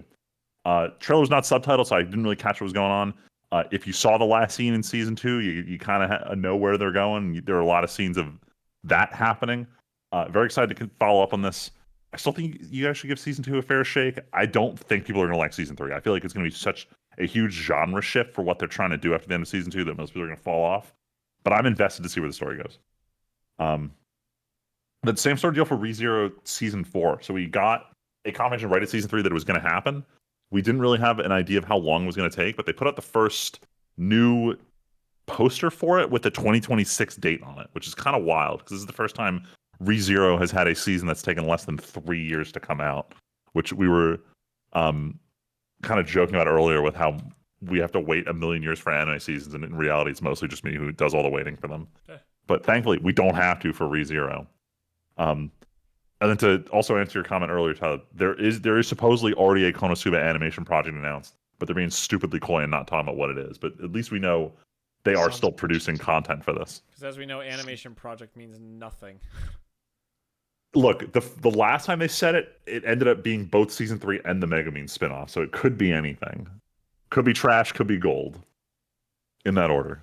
But then moving on. Netflix, part of this was at their To Dumb announcement, part of this was actually a month ago, but I didn't know they were doing it. They already had I think they had a live action Kakegurui in Japan, but Netflix says, nah, we want to make one for Western audiences. Bet. And they put out the trailer for it. And as already. I'm sure you, the Say it's show out is out? already. Oh, never mind. Mother's Basement did a whole video on it, Freeman. Oh God, I heard all the backlash about the trailer and then just mentally checked out. The show is out. He did a whole roast on it for 45 minutes. Oh Lord, yeah. The trailer looked bad. I assume the rest of it is too. Tim, I don't think. Have you seen it? Because I know Tyler has sat down and watched. I watched it already. You watched all of season 1, right? I think I watched through season 2 actually. Like, how do you translate that shit into live action? Like, wait, I saw this. Kakegurui. You watched all of season 1? Yes. Never mind. All right. So, as heck, all right. But I watched it. Then this question for the whole group: like, how does anyone even say, "Yeah, I can make"? Not only can I make this work in live action, I can make it work better than in animation. Like, I don't know who the fuck saw this and said, "Yeah." Freeman. Who? That's not a question that anyone has ever asked. Because look at Death Note. Who watched animated Death Note and said, "Ooh, time to do this better in live action"? It's just people want to try adaptations. There are some people whose goal in life is to not make their own thing. It's to make a new version of something else. The absolute worst part about the live action Death Note is like they already had live action Death Notes that were already noted to like look at this and see how it's not as good as any of the material it's adapting, and they're like, yeah, Freeman, let's do that. Let's do that again. This is not explicitly an insult, although it'll come off as insulting, and not to anyone here, but to anyone who does this. It is much easier as a starting point to start with something someone else has made and go, I want to tweak it and make my own version. Yeah, there's a reason a lot of writers start as fanfic writers. No, absolutely. I mean, the reason I say that is not insulting is look at most of the anime that I like. Frieren is an adaptation of a manga. Vinland Saga is an adaptation of a manga. There is something to be... Now, obviously, it's different to translate pictures and, like, still pictures and text into a moving show. But at the same time, there is an adaptation level that you can take with going from a thing that has already existed to live action. I mean, it's the next thing on here, Freeman. One Piece was shockingly good, I thought. Yeah. But they had to change things to make it work, and I'm speaking from secondhand comments here, but like they made it work. Yeah. They adapted what could be good in live action. I'm not saying adaptations always go well. I'm just saying that's why we ask the question, why do people keep trying these things? And it's in the age of so many things being out there, people go, well, I'm not going to try to make something new because that's hard and it's hard to get noticed. I'm going to make something that's tied to something that people like because then I'm more likely to get noticed. Yeah, but like what I'm getting at here is there's certain franchises where like they lend themselves to being adapted a certain way. No, like Freeman. a lot of like I'm trying to find a good example here, but like the Shoshimin series, How to Become Ordinary. Mm-hmm. That is one of those series where I don't think it was actually a good series to bring into animation because it very much reads like a book. I would kind of argue against that. I think you're overall not wrong, but I think of scenes where they do the instant jump cuts, and those would not, like, as if you were turning the page in, like, a manga, but I don't think that would work or come across nearly the same way in that in that format. All right. I think and they then, do. and then I'll get to my counterpoint is when you get to something like Jujutsu Kaisen where you can't spend 27 pages in a row drawing your fight animations. Yes. You have to have maybe 3 pages of your fights. The dialogue has to happen on top of it. And then you'll have a scene like Jujutsu Kaisen Season 2 where they're having that fight in the men's bathroom in the subway station where it was just like, that lended itself well to being adapted to a format where it didn't need to be in live action because you have unrealistic character movement like in a manga, but you had the motion that the manga can't do. So things like that lend themselves to being adapted in a certain medium. Sure. And I totally agree. I don't know what criteria they say this works better in live action. And as far as I'm concerned at this point, that's not even a consideration for adapting. No, and say, Freeman, like, why would don't this get me work well in wrong. live action? I am in no way advertising or advocating for the Kakegururi one because I don't think it needed in any way, shape, or form to exist. Yeah. This looks like shit. Like I'm Actually, they dead gave it a different name, didn't they? It's called I think. Bet because it's not It's supposed to just be Bet. Kakegururi. didn't even call it. They didn't even call it by its actual translated title of compulsive gambling. Nope. Bet. They just called it Bet. Good lord. Because I bet. Anyway, moving on. One Piece. This one I think is kind of weird. So for season 2 of the live action, this is the arc where Chopper gets introduced. For anyone who doesn't know who Chopper is, he's like the little mascot character. He's this like deer-looking chibi thing, and he can transform. They show off his design, and I take one look at it, and my first thought is, ugh. And then my second thought is, actually, he looks exactly like he does in the manga. So I'm like, no matter what they were going to do, he looks goofy as fuck all the time in the manga, in the anime. I was like, the more I look at the live action, the more like he was going to look goofy anyway because of just inherently what his character is, how he changes, how he transforms. And everyone's like mad that he doesn't look cute enough. I don't know. Like, I feel like he looks fine. He's probably going to look way better in motion than in these still shots everyone's sharing. But I don't know. After I just get my rant about what does or doesn't work in live action, now we have a character who just distinctly never looks like he'll look too well in live action. I think people expect too much. I think I think, spoiler alert, an explicitly non-human CGI, like, okay, let me back up. Games like GTA and other stuff show that we can get to the point where we are modeling things that look freakishly close to humans, but as soon as you put something that is not a human next to a real human, it is usually pretty easy to tell that it is not real, and it makes it stand out a lot more. Yeah. And I think that's part of the problem with Chopper. Is he is an explicitly not human, not real character next to a bunch of humans who are acting pretty close to their anime counterparts, and then suddenly there's this weird reindeer horn thing. Yeah. I don't know. I'm as someone who still isn't even at to where Chopper is in the manga. I'm still excited. I think it looks fine. I don't think it looks bad. I don't think it was going to look much better. I looked at one screenshot. I don't have a dog in the race because I have not read or watched anything else One Piece ever. That'll just be completely new to you. You have the most unbiased opinion on it. I sure do. You know what's All not right. unbiased? The Crunchyroll Anime Awards. Award. Oh boy. So for anyone who's out of the loop, and if you're in the anime sphere, no one's out of the loop on this. Soul Leveling won a majority, was it? Or was it just like 9 of the 20-something categories? Look, it's where easy it was to just, say it won... that, but most of the awards were like a VA in a different language, and it was all the main character. Yeah. Like half of there was like 8 or 10 language awards, and like over half of them were the main character of Solo Leveling.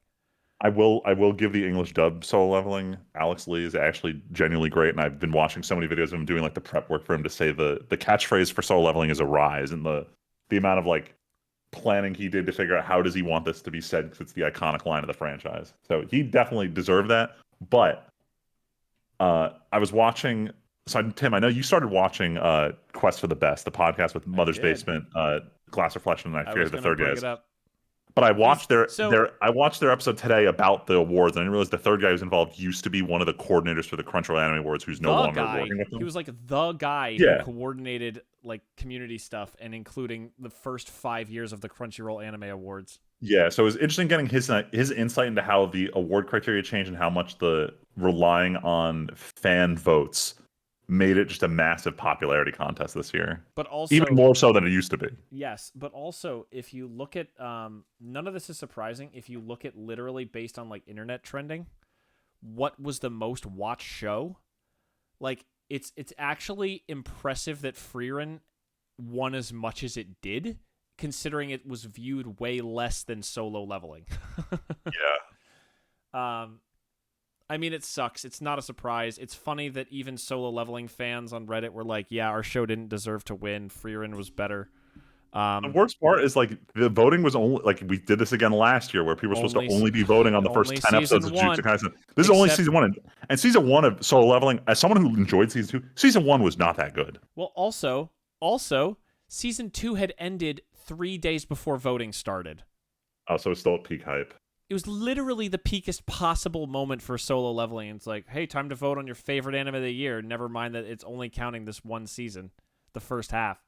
Yeah. Whatever. Look, Freerun is getting another season. I ranked it a 10 out of 10 on my anime list. I don't really care. It's a fun thing to salt about because award shows are popularity contests, but like legitimately, what else am I going to get out of Freerun winning? I'd like to think that the creators know that a lot of people love the show and love them, and they're getting another season. You get that vindication of just knowing you're a superior weeb. Look, award shows get it wrong all the time. There's literally a whole industry dedicated to how the Oscars get it wrong. But when they do award the movie that you wanted to win, don't you feel that little bit of like, yeah, sure. I knew it? Yeah, I'm not saying you don't, but like, it's a popularity contest, even more than like how did the Oscars win? It's behind the scenes, colluding, blah, blah, blah, blah. Like, there's no mystery here. They put out who do you want to win, and people went, duh. I only watched Solo Leveling because 1 billion more people watched Solo Leveling than watched any other show on Crunchyroll. I believe all this shit is rigged. I feel like it's all colluding. Nah. Yeah. Based on Friedman referenced the podcast, I genuinely think Crunchyroll just went, everybody gets a vote because we want everyone to, and then it's a popularity contest. It's like, why does Demon Slayer win a lot of awards all the time? Like, whatever. I'm not a fan of the idea. Like, it should be everyone gets a vote, but not everyone gets a vote. Everyone gets a vote every day, and I didn't vote every day, so I got less votes than someone who voted for Solo Leveling every single day. I think there's no way to verify this unless you worked at Crunchyroll. I bet you, Friedman, if you tallied 1 vote per person who voted for Solo Leveling, period, they don't get multiple votes. Or if you can vote for Freerun or any other show every day, Solo Leveling still wins. Probably would have stomped. And here's the other part. Here's the other part of it, Freeman. They brought it up on that podcast too, and I think it's an excellent point. That's why I want to steal it. The vote for Freerun, quote unquote, is a split vote because Apothecary, similar-ish vibes of like a more story-based show, very little less action than Freerun. Freerun's kind of the whole package. But Freerun was also fighting. I voted for Dandadan. Freerun is still one of my favorite of all time, but I thought Dandadan deserved the shot. Apothecary Diaries, and then what was the other nominee? Kaiju doesn't get. Kaiju's the funny last place. Kaiju doesn't count. That was Shonen fans only, and all Shonen fans. There was one other show. I can't even remember, and I'm sad. I can't even remember what the other one was. But like, that's a split vote of people who care about like, or who watch more anime than what the biggest shonen is. Like, it's like saying, what's your favorite sport? Football, and then you have, like, I don't know, golf, poker, rifle shooting, and badminton. Like, all technical things that are maybe more impressive, but they're not the big crowd pleaser. It's like, football's going to win because it's fucking football. 10 people on the street watch football. 1 person watches badminton, 1 person watches rifle shooting, and the others just don't even get a vote. Like, yeah, of course it was going to win. So, it's sad that they don't have a system that balances against that for, like, real quality. But, hey, Solo Leveling gets an award because it was the most popular anime of the year by far. And, okay, it's true. It's locked in stone that it was the most popular. All right. Speaking of popular, though, yeah, we let's have be done to with the start- Weeb shit and just move on to some other stuff. we have to rapid fire these. We're already at an hour and 20 minutes. I didn't even put my shit down. I didn't Oh, plan on Why? it. This is all Friedman. Nice. Throw it in. This is all me, except for like 2 things on here. And I can go fast. So put your shit on here. Gotta go fast. So we'll start. Wait, what do you mean break your down. stuff's not on here, Tyler? There's Origins right I there. have 2 things. That's Oh, it. okay. That and Les RPG. You know what? You know how much I have? I have 0. You can Don't technically finish talk about the Lycris Recoil OVA. That's about it. Sure, I'll talk And- about things that you already put on, but I don't have anything unique. Oh, come on, they're So- shared. All right, so let's start with movies. First and foremost, we'll go reverse chronological order. Tim and I watched Hot Fuzz over the weekend. Obviously, this is not the first time Tim has watched it, but for me, it was the first time watching it. Yeah, without me, damn it. This is well, you don't show up. This Wow. is I have watched so few movies recently. This is on my recent from when I watched it in March on my work trip. I then watched Revenge of the Sith, The Menu, and then this again. Dang. Weren't you traveling recently? Or am I misremembering? Oh, I'm misremembering. No, I traveled back in March, which is when I watched Hot Fuzz on the plane, and that's why it's on my recent watch. So if you go to my account on Letterboxd, it's Hot Fuzz Menu Sith Hot Fuzz. But anyway, Oh, and keep going, Tyler, Freeman. I did get a chance to spy through your letterbox. We were all adding each other as Tyler's friends last Infinity summer. Letterbox. Holy smokes. Yeah, holy shit. Anyway, Hot Fuzz, very good. I'm drawing a blank on the director's name, but seeing this movie, Right. Edgar Wright, I absolutely love this editing style. It is like I realize chronologically we've been getting closer and closer to when he did Scott Pilgrim, and I can just see it all over this movie. Absolutely love it. Very good movie, very funny. I spent the whole movie waiting for like one of 2 memes to pop up, and it happens like so close to the ending. You ever seen Bad Boys 2?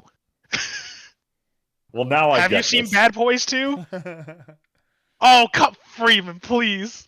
You ever seen Point Break? Okay, You ever Freeman. seen Point Break? You didn't even see Point Break. Nah, I get it now, bro. I get it. I get it. I totally which one do you want to understand. watch first? That's gonna be Tyler with Yeah, us one day, what do you Freeman. want? When he's like, guys, are you Yeah. gonna watch Point Break or Bad Boys 2? And we're like, I don't know, which one should we watch tonight? And Tyler's Yeah, like, no, no, which one are we watching which one first? watching boys?" first? See, I'm more of a watch Point Break and then finish strong with Bad Boys Bad Boys 2. 2. That sounds like a Well, good that's order. what they did in the movie, so Yep, exactly. Actually, I even told Michelle that I'm forcing her to watch Bad Boys 2. well, you guys have run out of every Pixar movie in existence in the last few weeks, Dude. so Oh my god. we'll get to that. What'd you guys think Anyway, of Yeah. Thunderbolts? Yeah, let's talk about Thunderbolts. So I went against my will. I told my other friend group I don't want to watch superhero movies anymore. I don't enjoy them, and they said, "Too bad, we already bought tickets." So I went to go see it. And honestly, of the recent superhero movies, it was far from the worst. I legitimately enjoyed this movie. I liked the lower to the ground cast. Obviously, it still pulled the whole Marvel world-ending bullshit plotline. The effects of the villain, without spoiling it, but like this shadow ability, it was so cool to see on screen. It was a very cool effect. Overall, What'd you think of the final boss of the entire movie, though? it's just being your own feelings, like Depression. depression. It was very look. I liked it.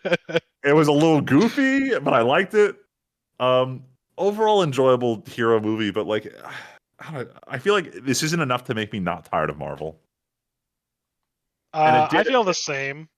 And it did feel like a giant go watch Fantastic Four piece by the end of it. Yes. Which, guess what? I'm not. Yeah, I do not want to see that in theaters. Just because they put Mrs. Fantastic's ass in Marvel Rivals is not going to get me to go see Fantastic Four. Because they put that ass in the game, I'm not putting my ass in the seat. Facts. Big facts. Big facts. Big facts. You said it. You said it right. Yeah, I feel very similar. Like I was actually telling my buddy who I went to the theater with, because I mostly went just because we've been talking about going to see a movie together for a while. And I'm like, you know what? There ain't shit out.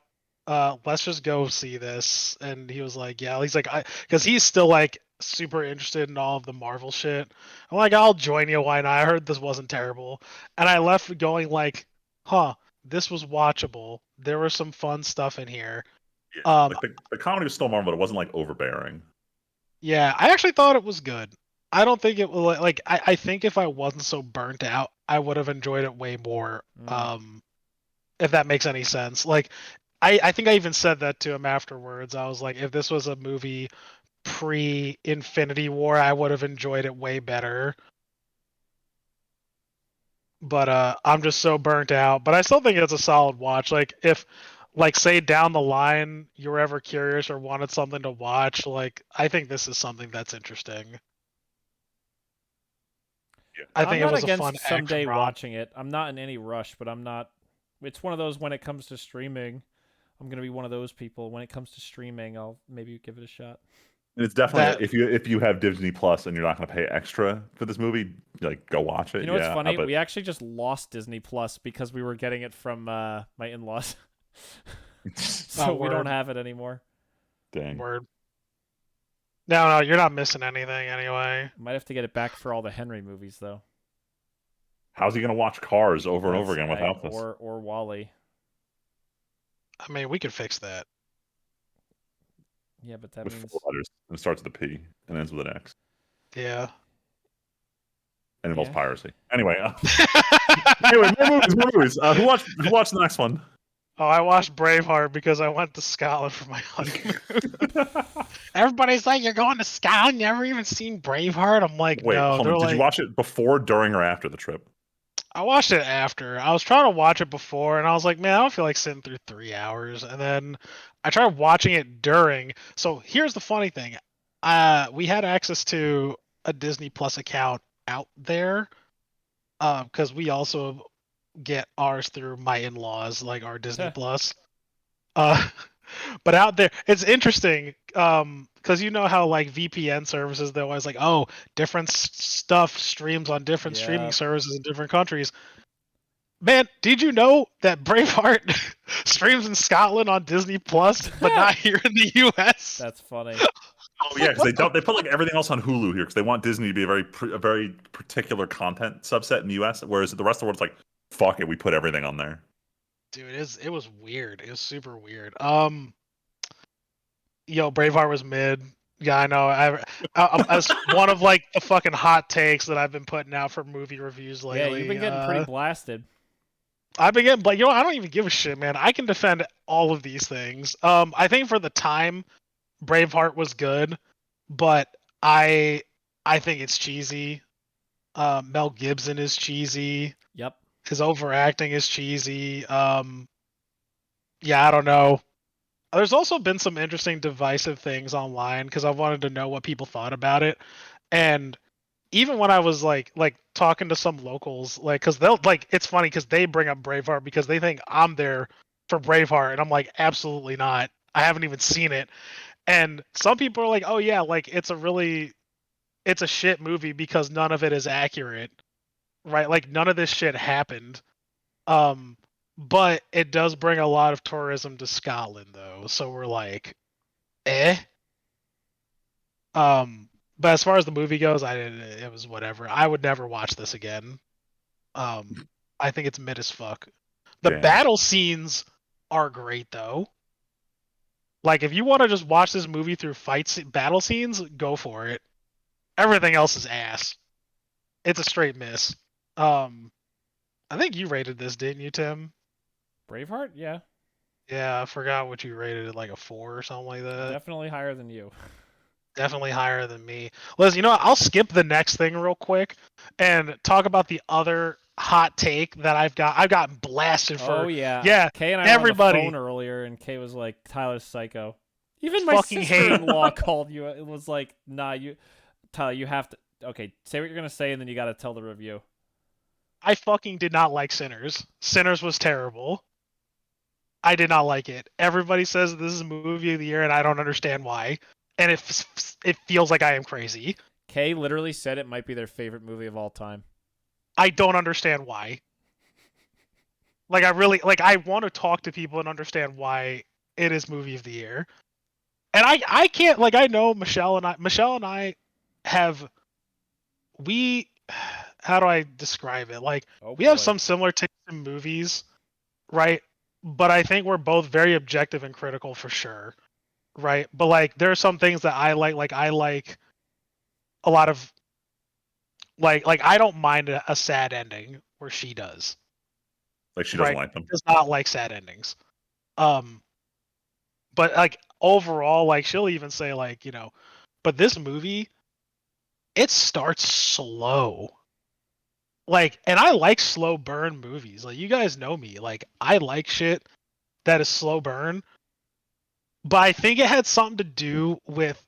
Do you mind if I spoil any of it? Like, not anything. I wasn't planning on watching it, but like, is it like a big twist that wasn't shown in the trailers, kind of thing? No. Well, so here is the twist. I'll say this. I'll spoil this much. That has nothing to do with the plot, but more of like how the series of events have occurs. Like, it's no spoiler that there are vampires in this movie, right? You Yeah. see that from all the Yeah. promotional material.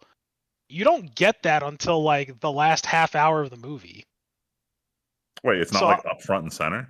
no, it's not. It all revolves around this like one incident. What is a spoiler is if you see if you haven't, this is a spoiler. If you have seen the movie from Dusk Till Dawn, it is the same movie. If you haven't, then it is not a spoiler for you. All right. But basically the same thing happens, but the difference between From Dusk Till Dawn is that it is not framed as a vampire movie, and you kind of get thrown a crazy fucking curveball. Whereas this one, like I was looking for like this supernatural, like I don't know. I feel like some themes went over my head too. I will say it has some good like scenes in it as far as like movie composition goes that has nothing to do with like the pacing of the plot. Like shots were well like done. The soundtrack was really cool. Michelle didn't like the soundtrack. I like the soundtrack. I thought it was a really good soundtrack. Action goes, I thought the action was shit. But like, yeah, I could see some good parts. It's cool. I don't understand the critical acclaim for it though. Wow. Yeah. I mean, I want you guys to see it because I'm curious. But like, yeah, Michelle had the same thing. Like she left and she was like, I was really bored. And then when stuff was happening, I didn't give a shit about any of these characters, and I felt the same way. Yeah, I only was two people in the world. I guess so. I really don't understand. Look, I mean, I saw the trailer and I said I don't think I'm going to enjoy this movie just 'cause I'm not super big on like horror thrillers, and that's how the first trailer I saw pitched it. Dude, and I love horror. Like, bro, you guys know me. I love horror thrillers, man. That's like that shit's up there, man. I fucking love Dresden Files. I like anything that has to do with like urban fantasy. I love it. Right? Like I will eat it up. And like so far as to like I will even go into a detriment of like even watching some shitty ass show just because it's like whatever. And I honestly I kind of compared it to Interview with a Vampire because it had very similar themes actually. And it does it way better with Lex action. Tyler, I don't know. No, look, if you didn't like it, that's totally fair. I'm just looking at Letterboxd for numbers' sake. I know. 250,000 people gave it 3.5 or less. 3.5 or less. Yeah. Let me do the math. 1.2 million people gave it 4 or higher. I know. I am wrong. I'm not saying you're wrong. I'm just saying that's a wild. Oh no, I tell everybody else. No, I tell everybody else. I'm like, listen, everybody else liked this movie. Like this is one of those like and you know what the thing is? I felt the same way about Parasite. I didn't like Parasite, but everybody loved Parasite. So like, it is what it is. There are only 45,000 out of like 1.4 million reviews who gave it your I know. or less. That's wild. It is. But like I don't know. I mean, not like I get paid to review movies or anything. I like what I like. I don't know, Tyler. Some of the essays you write on these, you got to be getting paid for some of these reviews you're putting out there. Oh, I do write long reviews because I don't know. I've enjoyed jotting down my No, stream Tyler, of I consciousness love it, but thoughts. it's so funny to go like, oh, here's your review for Up, 2 sentences, and then where's the one that I'm thinking of? Thunderbolts, 4 paragraphs. Yeah, it really depends on Braveheart, how I'm 10 feeling. paragraphs. Yeah, I went all out. I felt like I had to do Braveheart because what happened? Oh yeah, because I was coming back from the vacation, and I felt like this was like my period at the end of the entire trip. I'm like, this is gonna be the capstone project. His Braveheart. Is Braveheart just like watching Braveheart and Capstone. comparing what I saw to that. So it depends on like how I feel about it. Also, I've seen like Up before. Like I was just like, whatever. I don't have the strongest of feelings towards Up, but I really like that movie though. Also, I was trying to get back on and play video games last night, so I was just like, I'll just write a few things and that's it. Keep it funny. But yeah, I don't know, Sinners. Everybody go see Sinners. Don't listen to me, but listen to everybody else apparently. Go see Sinners and then go criticize Tyler's criticism in the comment section. Yeah. Yeah, look me up on Letterboxd. T-Base452. See my hot takes. Oh my god, we And sometimes not hot takes. We're at an hour 40. That was 15 minutes just to get through 5 movies. I know. I watched. No, you didn't even do your Pixar. It's 4 movies. Was it? No, it's more than 4 movies. No. We only made it through 4 movies so far. I know. Well, I was going to 15 condense the Pixar movies. I watched almost every Pixar movie that's been out. I think my favorite one actually is between Up and Finding Nemo. That's really it. Wow. All right, good. Because I think Finding Nemo is my favorite. Finding Nemo's fantastic. I was talking about this with Michelle. I was like, objectively, Finding Nemo, like from a storytelling standpoint, is probably one of the best well-told stories like a movie has done in a long time. Like structure-wise, like fucking. I mean, it kind of gets into the action, right? But I was like, Sinners can learn a thing or two from story structure from fucking Finding Nemo. Finding Nemo.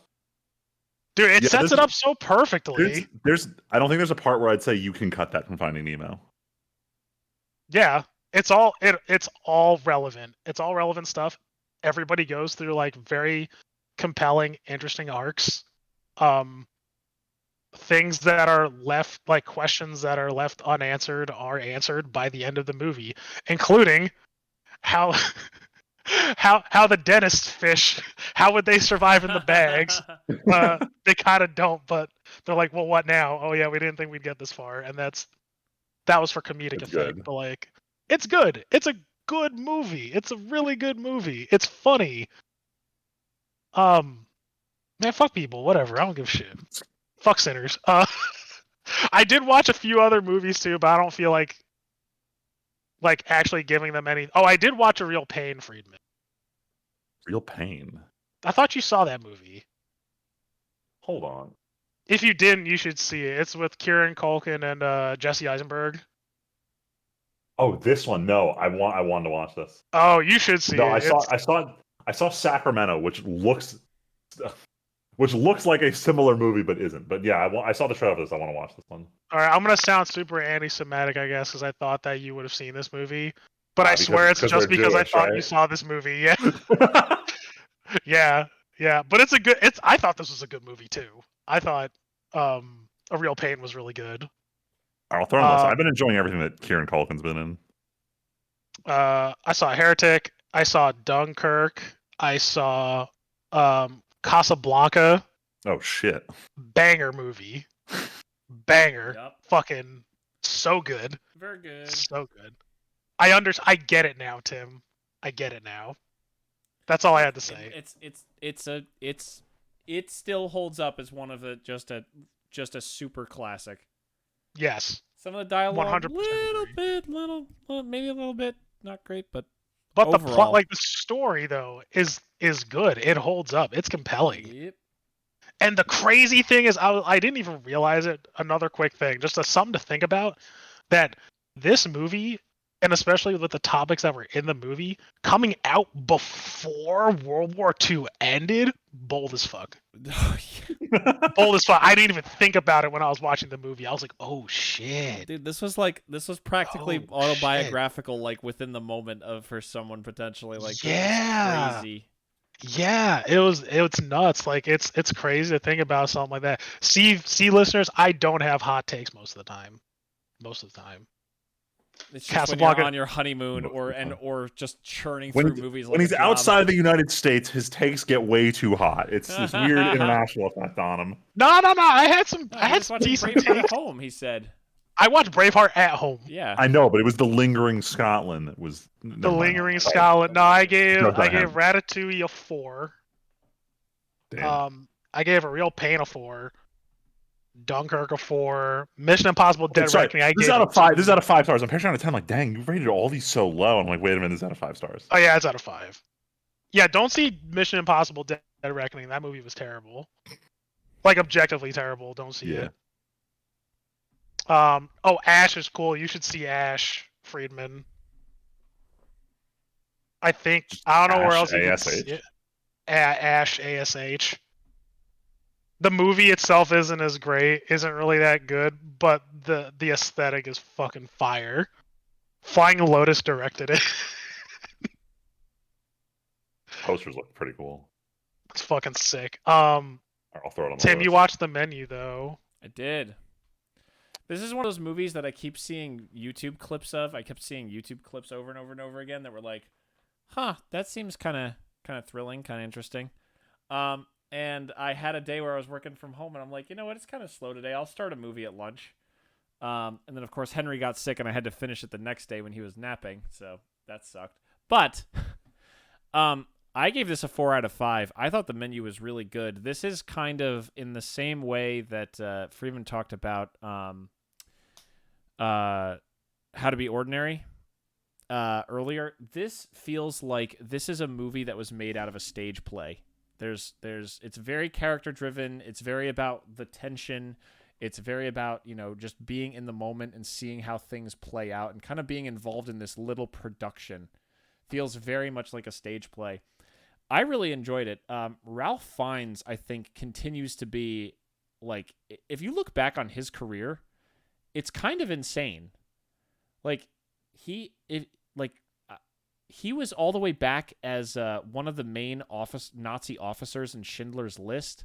He played Voldemort. He played the head chef in this. Ralph Fiennes had New M.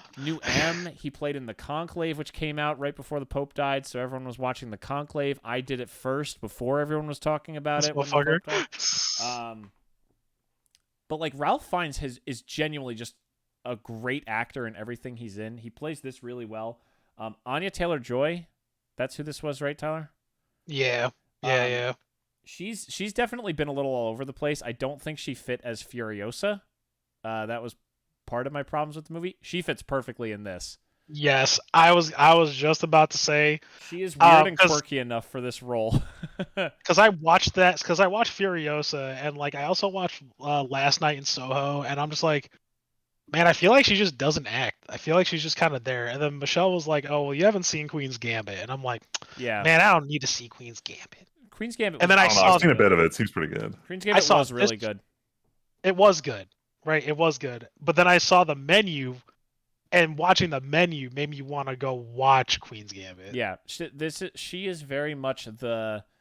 I do these slower, like anytime she has these weird, slower, quirky roles.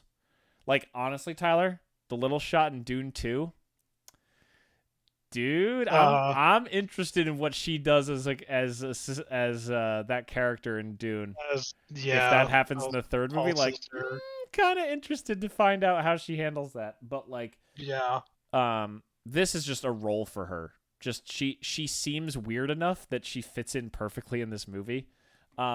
This movie is kind of a blunt instrument. It's funny, like moment to moment, it's done really well.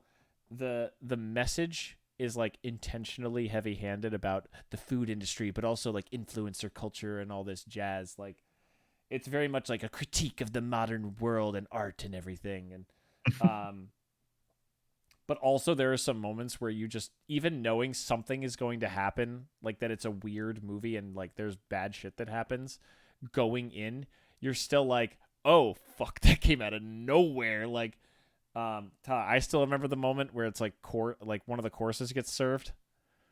Like the first, first one. I don't even want to number the course because that kind of gives away when people, if anyone watches it. But like the first crazy one, the first one where you're like, oh fuck. Yeah, the courses of dinner get progressively actually more insane. And I really enjoyed it. It's one of these smaller stories that just is a neat package.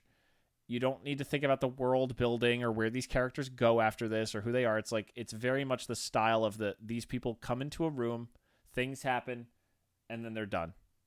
And that's the whole story. And it's a very nice, condensed, little, well-made one of those, and I really enjoyed it. What I liked about this movie is that you can easily guess how this is all going to end, but that's not what you stay for. Like, even though you can call the ending, you're not going to call what comes next. It's how it plays out that makes it interesting. Yeah. Like, you have no clue what's about to happen next or how shit's gonna exactly like the journey is way better. Like, you know the destination, but how you're gonna get there is gonna be a trip. Yeah. It's good. All right. We played games. Yeah, Tim, write down this timestamp. Let's get to the game section. I'll go super fast.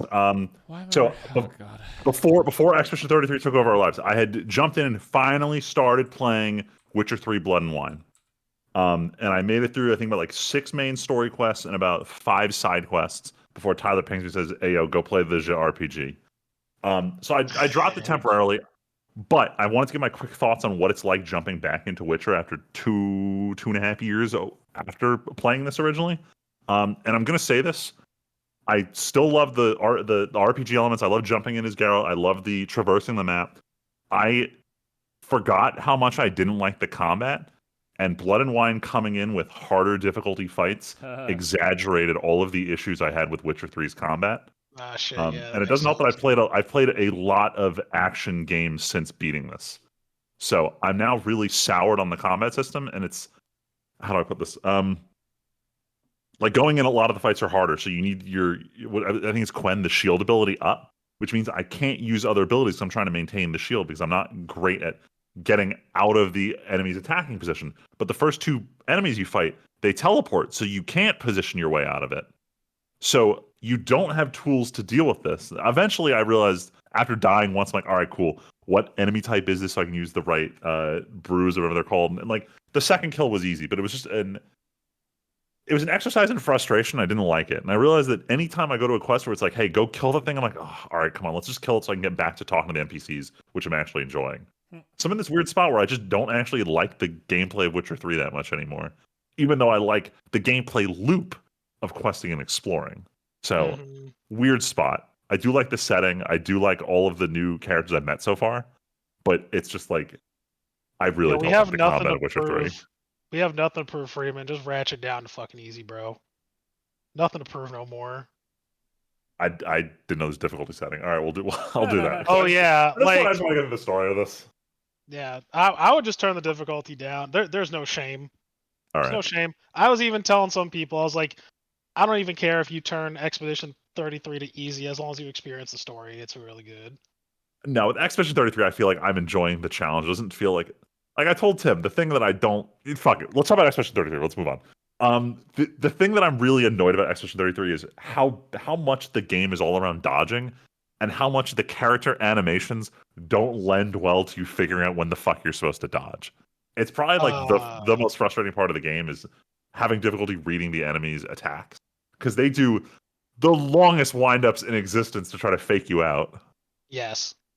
Oh, trust me, I've yelled a lot. But they did do. I can't say. So this is why everybody else is saying they're bad, whether they realize it or not. There is also audio cues for the hits. There's a sound. I haven't figured out the time of the sound, and I saw this other video that says every time the enemy swings, as they're swinging, the camera does a slight zoom out. So if you use your peripherals to track when the zoom occurs, you can dodge. But it's like, I'm not reading it well enough. Yeah, it's hard. Also, I mean, too, like, how I've done it, and it's a little bit slower, is just learning the patterns of the attacks. Oh Like, no, that's fine. Like I think it was the boss you fight before you get to the Gestrel village. He does this attack where he has these 3 guns on his back and he just shoots at you. And I figured out like, okay, the second the guns flash, it means you're in dodge range and you can dodge. yes. But the first 3 turns I was eating shit 'cause I couldn't figure it out. But almost enemies in the game can 2-shot you, so you don't really have a lot of time to figure it out. So you know what dodging is, though, Freeman? You know what dodging really is? I'm gonna fuck you up right it's now. for people who can't parry. Yeah, I'll say if you can't parry, or if you fuck up the parry chain, you just start dodging because you don't get anything from parrying the rest of them in the chain. Yeah. So you should start by parrying. If you screw up, switch to dodge. That's what you should do. Okay. Anyway, sorry, we jumped straight into the grievances of the dodging. We should probably talk about what we enjoy about this game so far. Everything. No, I love everything about this game. Everything. Like I'm pretty sure it's been spoken a lot, but like the opening cinematic, or not even the opening sequence of this game, like I've never been so emotionally devastated 20 minutes into a video game. Bro. I couldn't believe it. Like the storytelling, the pacing of how you learn stuff, it's all so well done. Yeah, I don't know where to start or end with this. I cried multiple times playing this game. I don't know how they did. They just made me care a lot, which is weird because like I go to like I'll take the most recent RPG I beat, which was Metaphor ReFantasio, and like that game was long as shit. It's probably triple the length of this game, and it took me almost that entire length to care this much about a character. Whereas I'm only like 16 hours in this game, and I would die for any of these characters. Like I already like all of them.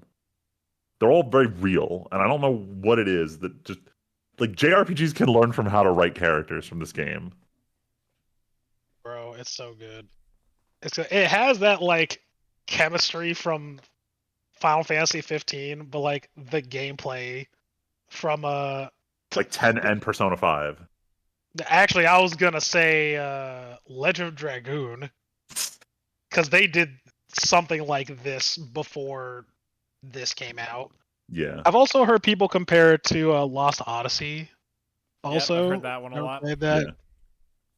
But because like what I really love is just the even though it's turn-based, like the biggest complaint is it's turn-based, but the idea that you're always actively involved both in attacking and dodging means that it's not as mindless. And the fact that each character, and this can kind of fold into if you play games where like you can switch classes, but like every character has their clean gameplay style that doesn't bleed into the other characters.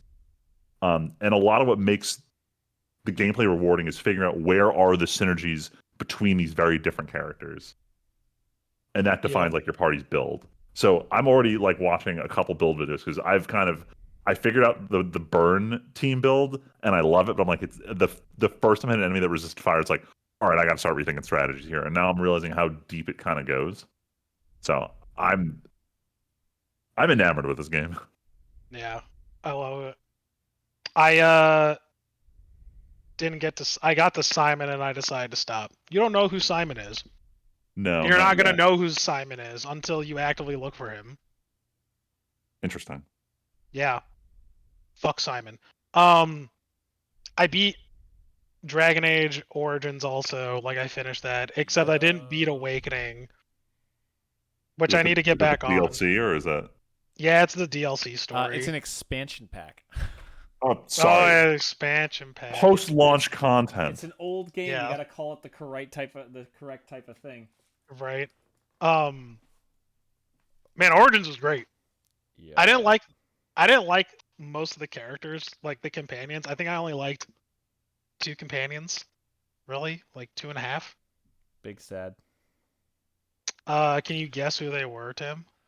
Morgan, Mm-hmm. That's one. Trying to go through. I know you didn't like Ogren. I know you didn't like Sten. Alistair? Yeah. Oh, and Wynn. Yeah. Oh no, maybe there was a few. Sorry. Yeah, Wynn. Yeah, Wynn was cool. I liked Wynn. Did you like Liliana? I actually romanced Liliana, but I kind of regretted that it. romance. Yeah. Oh no, and then there's one more. Zevron sucked. Rock person. Oh, Shale, yes, because you know. Yeah, Shale's great. You know what I forgot? It's because you got Shale so late. I got Shale. I wasn't watching when you had Shale, Yes, Shale's Yeah. great. Shale's great. Morgan, yeah, no, yeah, that makes sense. Zevron is barely a character. I like Sten. Um, Win I is all like right.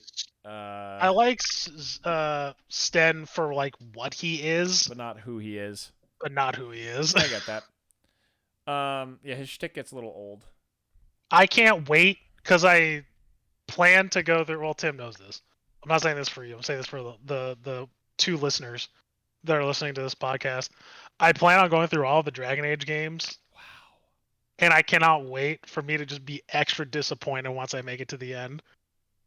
Oh, Veilguard? Because I think, because once I make the Veilguard, because now I think about it, I think I would have played most popular BioWare games. That's not what Mechasalt and the Dude, Baldur's no, Gate Mechasalt games. is. Wait, Mechasalt? Mechasalt. Which is one not was Bio. that? Which BioWare game? They had a mech I game. Which I one was fucking it? love Mechasalt. Like, don't get me wrong, but I do. Is that? There's no way that's a BioWare game. They did a mech game like 500 years ago.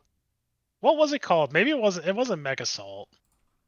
Yeah, because trust me, Tyler, I have both Mechassalts here if you ever want them. They're fucking. No. Mechasalt is actually on the list of games I wish I could LP for the channel, but there's no good way to play them because they are never ported to anything else. Yeah. What was that game?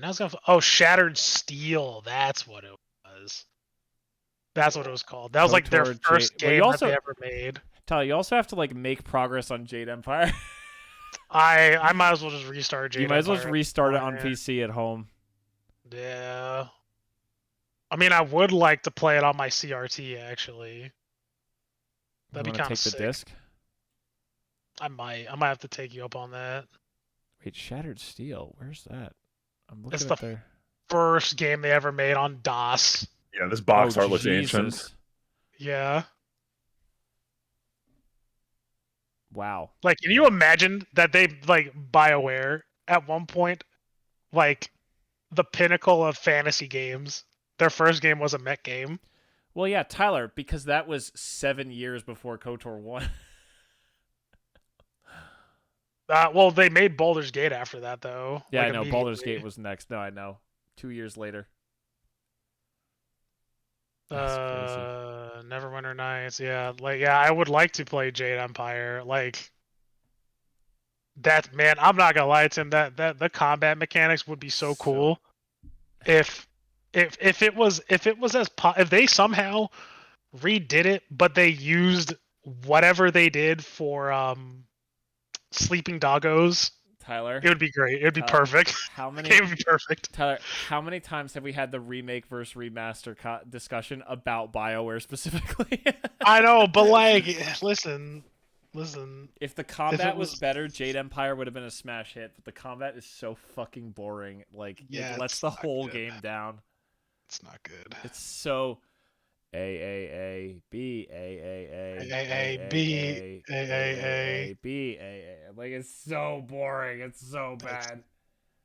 Story's really good though. Story. Yeah. Okay, let's not get carried away. It's not really good, but there is a reason I made a D&D game out of Jade Empire. I mean, it hooked me pretty well enough. Yeah, having your whole village nuked in the first 5 minutes is pretty good. Yeah, I mean, there's some other stuff too about it, which I was like, oh, that's interesting. But Dragon Age, speaking of stories, just to hop back on before we keep going. Yes. Dragon Age Origins was, I thought, fun. Like, there were some really jank things. I think it was it was KOTOR, just a touch more polished. Marginally more polished KOTOR. More polished KOTOR. But the story was really good though. 3 party members. Yes, you cheated and had the Mabari, but 3 party members is a pretty. I still crave the days, like outside of Baldur's Gate 3 and like Divinity Original Sin 2. Like, RPGs normally don't let you have that many people like in a world like that, and it was really cool to have that many party members in Dragon Age Origins. I really only cheated for Doggo just because I wanted Doggo all the time. Yeah, because no one else has Doggo. If you don't do that, just don't. Why would you bring a dog over a human with dialogue? It's a dead party. Well, like, also skill set wise, like, he was basically just a dead party member. Like he stuns. That's like the only thing he can really that out of his Nah, moveset. That was his best. Origins thing. is so cool because there's just so much to it, and it's such a complete package that really didn't super need a sequel.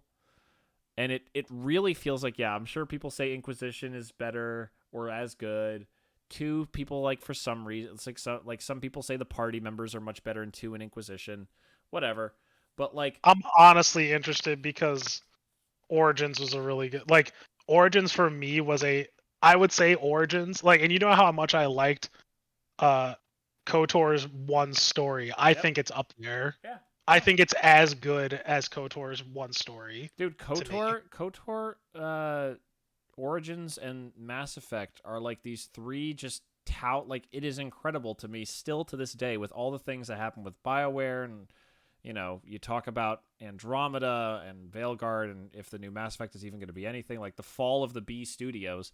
But like, BioWare has these 3 towering pillars of RPGs that I just love. Yeah, very good. They're very good stuff. But yeah, fucking Origins was good.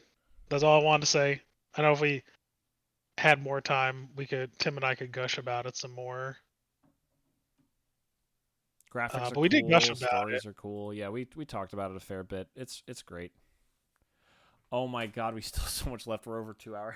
Again, I can go quickly. I don't get caught up like you guys do on one of these I topics. know I'll we just fucked blitz up. this We shit. fucked To be up. fair, We the fucked up. entire rest of this is Friedman or me chiming in a little bit, or a Tyler book. All right, let's keep Yeah, going. so like I said, I'll go real fast. I can do this under 15 Actually, minutes. that was not me. So in terms of shows, these are both me. So last night I finished Bridgerton season 3. Lamau. Holy shit, this was bad. I'm so upset. I'm so upset that Julie Andrews is out of a job now. This was a shitty season. It was really disappointing because like I liked season 2. I really loved the spinoff about the Queen. Legitimately loved that season. This was a joke. I couldn't believe how many of the plot lines could have been erased and nothing would have changed. We didn't need 17 scenes of Benedict having a threesome. We didn't need the whole plot line of the club owner becoming rich because that plot line literally didn't go anywhere. Nothing. Half the season didn't fucking matter. Yep. Yeah. And then White Lotus season 2 I finished, which honestly I thought it was a big step up from season 1. For anyone who's out of the loop at White Lotus, is rich people go on vacation, they ruin people's lives. That seems to be the overarching theme. So I finished season 1, it was okay. I finished season 2.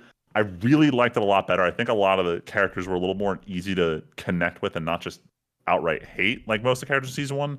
But then I started season 3 where back to 99% of the cast is completely unlikable. So I get what the point of White Lotus is, but like I need characters that I can resonate and want to see what happens to them, as opposed to characters where it's just like, can you get it over with? I'm kind of picking which one I'd prefer to die because someone always dies in this show. So yeah, the quick review of that. White Lotus, interesting show. I still think season 2 is the strongest so far. I think I'm at the halfway point of 3. So stuff's escalating, but it'll take me like probably a month to finish this. I'm watching only like 1 episode a week. And then moving on, let's do anime real quick. So rapid fire. Tyler had lent me the Blu-ray for Bubblegum Crisis. Oh boy. Forever ago, and I kept putting it off, and then this season I was like, all right, you know what? There's a lot of shit airing this season. Let me just watch Bubblegum Crisis instead. And listeners, for anyone who doesn't know what it is, it's one of these, I think it was late 80s OVA series. Yeah. And it was a lot like when Tim and I had picked up watching Gunbusters last year. It has the same kind of style of, they knew they were going to make 2 episodes, and if it sold well, they would make another 2 episodes. And they did that until they released 8. So because of that, they have a very cool aesthetic and world they're set up in, but they have absolutely zero semblance of an overarching plot because they had no idea how many episodes they were going to make of this thing. Overall, very cool. Every episode has multiple musical numbers. There's at least 2 songs per episode, and they're all city pop hits. So very cool. 2 of them, I already knew about the songs before watching the show, and I didn't know they were related, so they would just play. I'm like, no fucking way, that's where this song is from. So overall, really cool. Unfortunately, and this is not their fault, the name of the Terminator robot evil enemies in the show are called boomers. Yeah, dude. It's So great. every time someone is complaining about boomers in this show, it's unironically hilarious, but it's only like an after the fact kind of thing, so I can't fault them for it. Overall, decent show. I really wish there was more of an overarching plot, or just like something to really ground the characters together. We still don't ever even really know why all these girls have these mech suits that outclass military class that they're using to fight the boomers, but honestly, don't ask too many questions. Just, you're there for cool animation. Yo, what's her face is just fucking Bruce Wayne rich man, and like thinks the cops suck. For real, who would believe suck. the #1 pop artist is secretly this robot boomer slayer? Yeah, no one would have guessed. Anyway, moving on to another show that starts with B. I had started watching Brave Bang Bang Bravern. I think I'm pretty sure that's the order of the show. Tim had been singing high praises for it. I went to go watch it with my other friend group because we needed something comedic to watch, and they didn't really grasp it. So I was like, all right, fuck it. I'll do this as my lunchtime show. So I threw it in the lunch rotation. But then Tim and I needed something to watch, and I mentioned, I'm halfway through Bravern, and Tim doesn't hesitate. He immediately is sharing his screen. He's already halfway through the opening song. So we get through the last half in a relatively quick time frame. A lot of creators have been talking about what Cygames does, and like they have a couple series that they make money with, and then they have a couple series where they just burn it on these goofy projects. And Bravern was this, and I mean it, goofy project. So goofy, I love it. I was not expecting any of this. It's definitely, it's a show for only certain people. You have to be able to not take it that seriously and just enjoy what they're giving you, because the show is just ridiculous. Overall, I enjoyed it. Very funny. In a world where we're kind of struggling for good mecha, and even Gundam is kind of wavering, Bravern was a fun little mecha break. Hell yeah. And speaking of breaks, we got the 6-episode Lycra's Recoil OVA series that dropped in the time between our last recording and now. All 6 episodes came out. These were all ranging from 2 to 5 minutes long, with several of them, most of that runtime was just like replaying the ending song from the original series. It was fun. It was cute. I enjoyed it. In my separate conversation with him, I keep saying this, I don't understand why this was made. If I was dead convinced that they were going to use the last OVA to announce season 2, because they haven't. You're funny. And then they didn't. So I don't know. I don't get it. Like, this OVA was very clearly meant to draw attention to the franchise, but why were they trying to draw attention to this franchise if they're not continuing anything about it? It will eventually. Either way, they were very fun shorts. None of them had any plot significance. They're all just very like fun little character interactions. It's one of those, if you watch Lycra's Recoil, regardless of your thoughts on it, if you enjoy Chisato as a character, just spend 18 minutes and watch the entire OVAs. Because I think if you cut out the ending songs, I think maybe it's less than 15 minutes of video. It definitely is. But it was fun, though. Yeah, They were all fun little stories. I really enjoyed it. Yeah. This isn't even a complaint about the content of it, because I'm going through this with Aniplex is also releasing the Fate Grand Order Joke series, which is also 3-minute episodes. They also released on their YouTube channel. But the problem is they have 3 different web series. Every trailer they release, plus any promotional video, all goes to the Aniplex of America YouTube account. So finding the episodes to watch is annoying as shit. Oh, God, and I wish so much stuff. Yeah. Yeah, I wish they would just break up their channel into other stuff so it's easier to find these, as opposed to just looking through all of their videos they release on a daily basis. Next show, finished this one yesterday. I was so tempted to send you guys this shit is so ass picture twice. Once for finishing Dragon Ball Daima, and then again when I finished Bridgerton last night. But I finished watching Daima. And this, of all the things we're talking about this week, this is the one I'm going to talk about the longest on this anime section. Dragon Ball Daima was just straight up bad. The whole point of it was to be a nostalgia romp. They made everyone kids again because they wanted to tell this Dragon Ball-esque story, but they didn't have a plot line. So every 3 episodes, the ship they're on breaks down, and they have to do a filler episode where they fix the ship and fight some random thing in the jungle. Which, sounds fine when you're talking Dragon Ball power levels, but everyone still has Super Saiyan. And do you guys mind if I spoil some of the power-ups from the show? Or no, because I'm not going to watch it. I might have seen a couple on YouTube already. Yeah, Vegeta as a kid is able to go Super Saiyan 3. And then in the last fight, Goku as a kid is able to go, now canonized, Super Saiyan 4. So it's all this just wish fulfillment shit people have been asking for, which makes zero sense because none of them have these powers in Super, and this is supposed to be canon to Super. And then it just has these countless moments where it's just y'all remember that? Remember this scene? Remember that? They have a fake Ginyu Force who immediately gets killed. They set it up like it's, this is going to be serious. Joke. They bring back the Cybermen and they use the Cybermen cells and a Majin Buu cell to create a villain, except he's a joke. So they create a second one, and he's a bigger joke, so the two of them can be jokes together. Oh my fucking God. And then the final villain, they were too lazy to come up with a new character design, so they reused Jiren's character design for the final boss. Oh The Lord. guy at the end of Super. And then the part where I'm like, I can't. This is literally just nostalgia bullshit. Is they're fighting the main villain as kids. Goku gets his Super Saiyan 4 power up. Then someone gets the Dragon Balls and they wishes them to be an adult. So then Goku goes up to the villain, who this is episode 4 of the 4-episode fight, where he has fought them all as kids, all using all their Super Saiyan 4s. He's Super Saiyan forms. They revealed Super Saiyan 4 as a kid to him. He's kicked all their asses with these forms. So then Goku, now an adult, goes up to him and he does the whole "this is what is known as a Super Saiyan" speech from when he fought Majin Buu, explaining each power up until he finally reveals, "Look, I can also go Super Saiyan 4 as an adult." And the villain, who just kicked Goku's ass as Super Saiyan 4 20 minutes ago, is like in complete shock at this. And I'm sitting here and I'm like, was there supposed to be a shock factor? He literally was Super Saiyan 4 at the beginning of the episode. Am I supposed to be surprised he can do this? Like, I didn't get it. And I went online and everyone's like, this is so hyped. This is peak Dragon Ball. I'm like, I just don't get it. This is just shit. Like, nothing about this added anything to the franchise. It was all member berries. Love Isn't it. that kind of what Dragon Ball's at this point? Well, Super tried to. I'd make the argument that Super tried to change things, and then it was like, oh no, we just need to power scale better for the last arc. And then Ultra Instinct is my personal problem with it. A lot of people do like Ultra Instinct and what's going on, or what they're doing with the next arc in the manga. Because even the official Dragon Ball account was like teasing some shit related to this Moro arc, and now there's no news on it. So maybe, and I don't know because I feel like I can't trust the opinions of Dragon Ball fans because they will enjoy literal shit. Damn. So yeah, this between Super and Daima, my excitement on the franchise is kind of dead. Oh yeah, waste all time on that. And then I'll turn it around and say I finished watching Medalist, the ice skating anime, and this one was actually very very good. I'm really pushing Val to watch this. I think this is better than Yuri on Ice. Wow. There were a lot of concerns about this show because the studio working on it, NG, is not known for big successes. And the original trailer showed off that like, yeah, this is a conventionally 2D animated show, but like we are going to do the ice dancing sequences in CGI.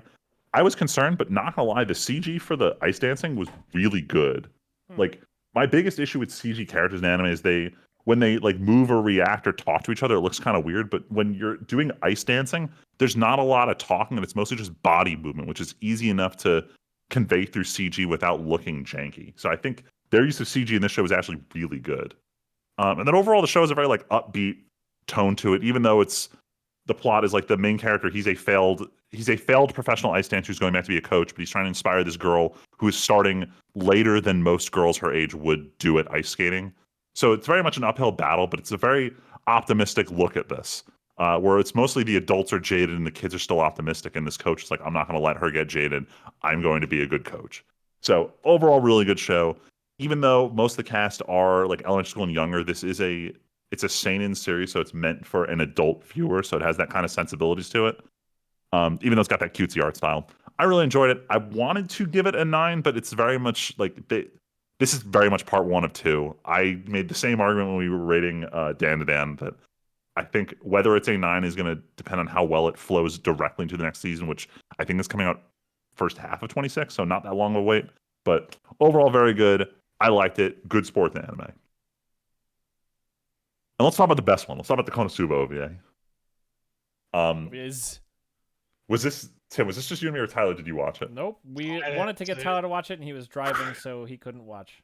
All right, couldn't order the timeline on this. These episodes. Don't even wait for your boy. Damn. Nope. No. We will happily rewatch. These were very funny. We said that we would rewatch. But yeah, if you enjoyed the quality of season 3, these were just extra episodes from season 3, and they certainly feel like it. They are just as goofy. They are just as funny. I think the second one had the most. This feels like an OVA plot. Actually, no. Both of them had very much. This feels like a joke OVA plot line.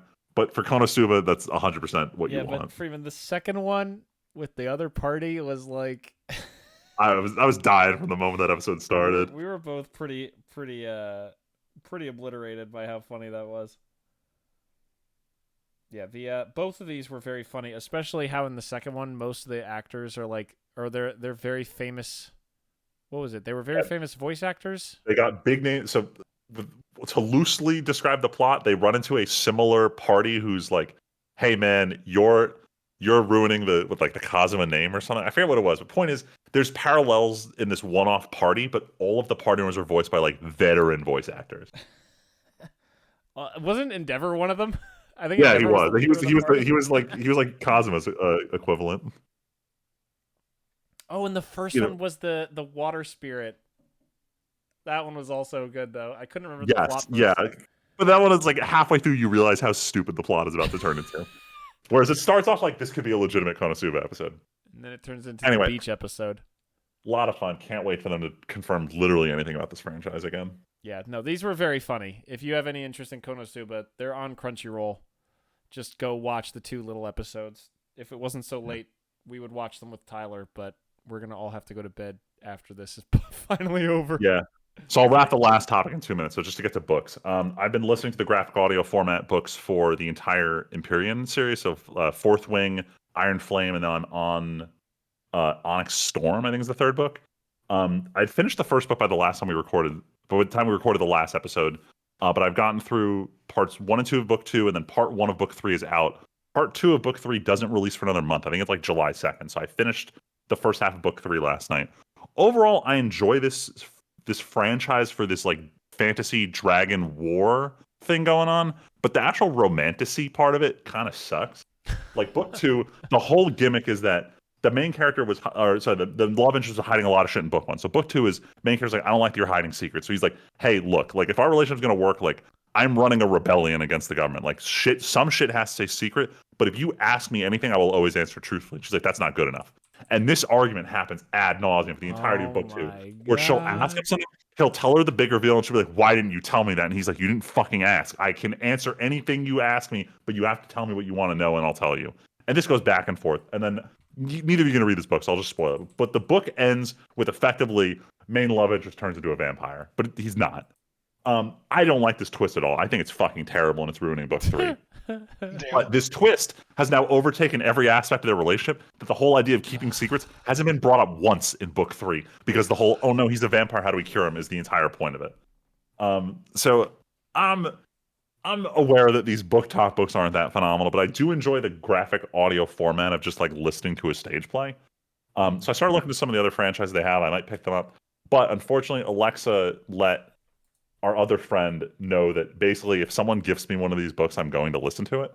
And now I have a month gap until book 3 part 2 comes out. So now I'm against my own will, the owner of part 1 of 2 of A Court of Thorns and Roses in the graphic audio format. No. So I started, bro. so I've been listening to these. Your money, bro. So yes, I started listening to that one today. I'm 30 minutes in, and I can already tell this one is a little. Why can't you listen to better shit, please, dog? Please. All right, actually, unironically, recommend me if you've listened to audiobooks where you know that particular audiobook is good. Recommend it to me because I'm not apparently. Red Rising is good. Because I heard Red Rising. Just so you know, I'm not wasting. Well, I still own. I'm 2/3 way through Dresden book 1, so Dresden's very good. James Marster narrates it. It's amazing. So in that case, maybe I'll switch to audiobook starting with book 2 of Dresden. But point is, I'm not spending time that I would be spending on other media on this stuff. I exclusively listen to these in the car when I'd otherwise just be listening to Spotify. So I'm not trading off any of my other hobbies to listen to these book talk audiobooks. I'm just supplementing music with them. Yeah, please don't listen to this garbage. Please. I'm pleading with you, like for the record, I've yet to spend a penny on any of this. This has all been gifted to me. I know. But listen, I'm at that point where I'm finna take that place. I can't stand it anymore. If I gotta spend money, I'll do it, man. I can't. Freeman, I can't. No. Here's the thing. Maybe instead of Dresden, if you can do Red Rising, you should, because the first book of Red Rising is basically Hunger Games, but in space and better. But Hunger Games, is kind of in that YA space, which is where you basically are right now. So really, that's the bridge. Okay. That's also why I recommend it. Also, I recommend it because it has a graphic audio as well. Oh. That I heard was good. Yeah. So for multiple reasons why I said that in particular. Yeah. All right. So I'll put that on the radar to actually purchase myself instead of just getting gifted these romantasy nonsense books. Anyway, it's all garbage. It's all trash. I'll put it this way. The What? fact that Fucking we're still going to doing bed. this podcast, I want to go to bed. Oh my! So give me 30 seconds. I'm done with this. But like, hopefully it's only the Empyrean franchises like this. But like the sex scenes just come out of nowhere. So like I'll be driving around running errands, and like two characters be talking, and something like then he locked the door. I'm like, oh no, is he gonna take his cock out in 30 seconds? And bam, of course he does it. So like I had to be like prepared for just like, and the problem in graphic audio format is like they're moaning in the background while Hell the yeah. actual cast is reading. So like this is like real smut. So like I got to prepare at moment's notice to be like listening to some vile shit on my way home Speaking from of work. 30 seconds, I was not prepared for this podcast to go that hard in 30 seconds. Jeez. Yeah, just like these books. Just like these books. Just like Friedman. Oh shit, man. All right. Yeah, I heard they're that. That's funny. Well, All right. Alright, is with that that, it? I guess we'll end it here. Hopefully, we don't have like a month and a half until the next podcast. So, but either way, we'll be back eventually. Hopefully, maybe not. Who knows? 200 was kind of our, years ago. We secretly agreed that 200 was when we'd start talking about any of the podcasts. So, I'm just kidding. I honestly forgot about Yeah, that. no, we're No, not I'm doing it. kidding. Oh my Yeah, we're not god, doing you it. guys thought it Never. was serious. Never. 100 years, Rick and Morty forever. 100 years Rick podcast. and Morty forever. Retirement home podcast. Yep. But until that next time happens, my name is Timpedia. I'm Friedman.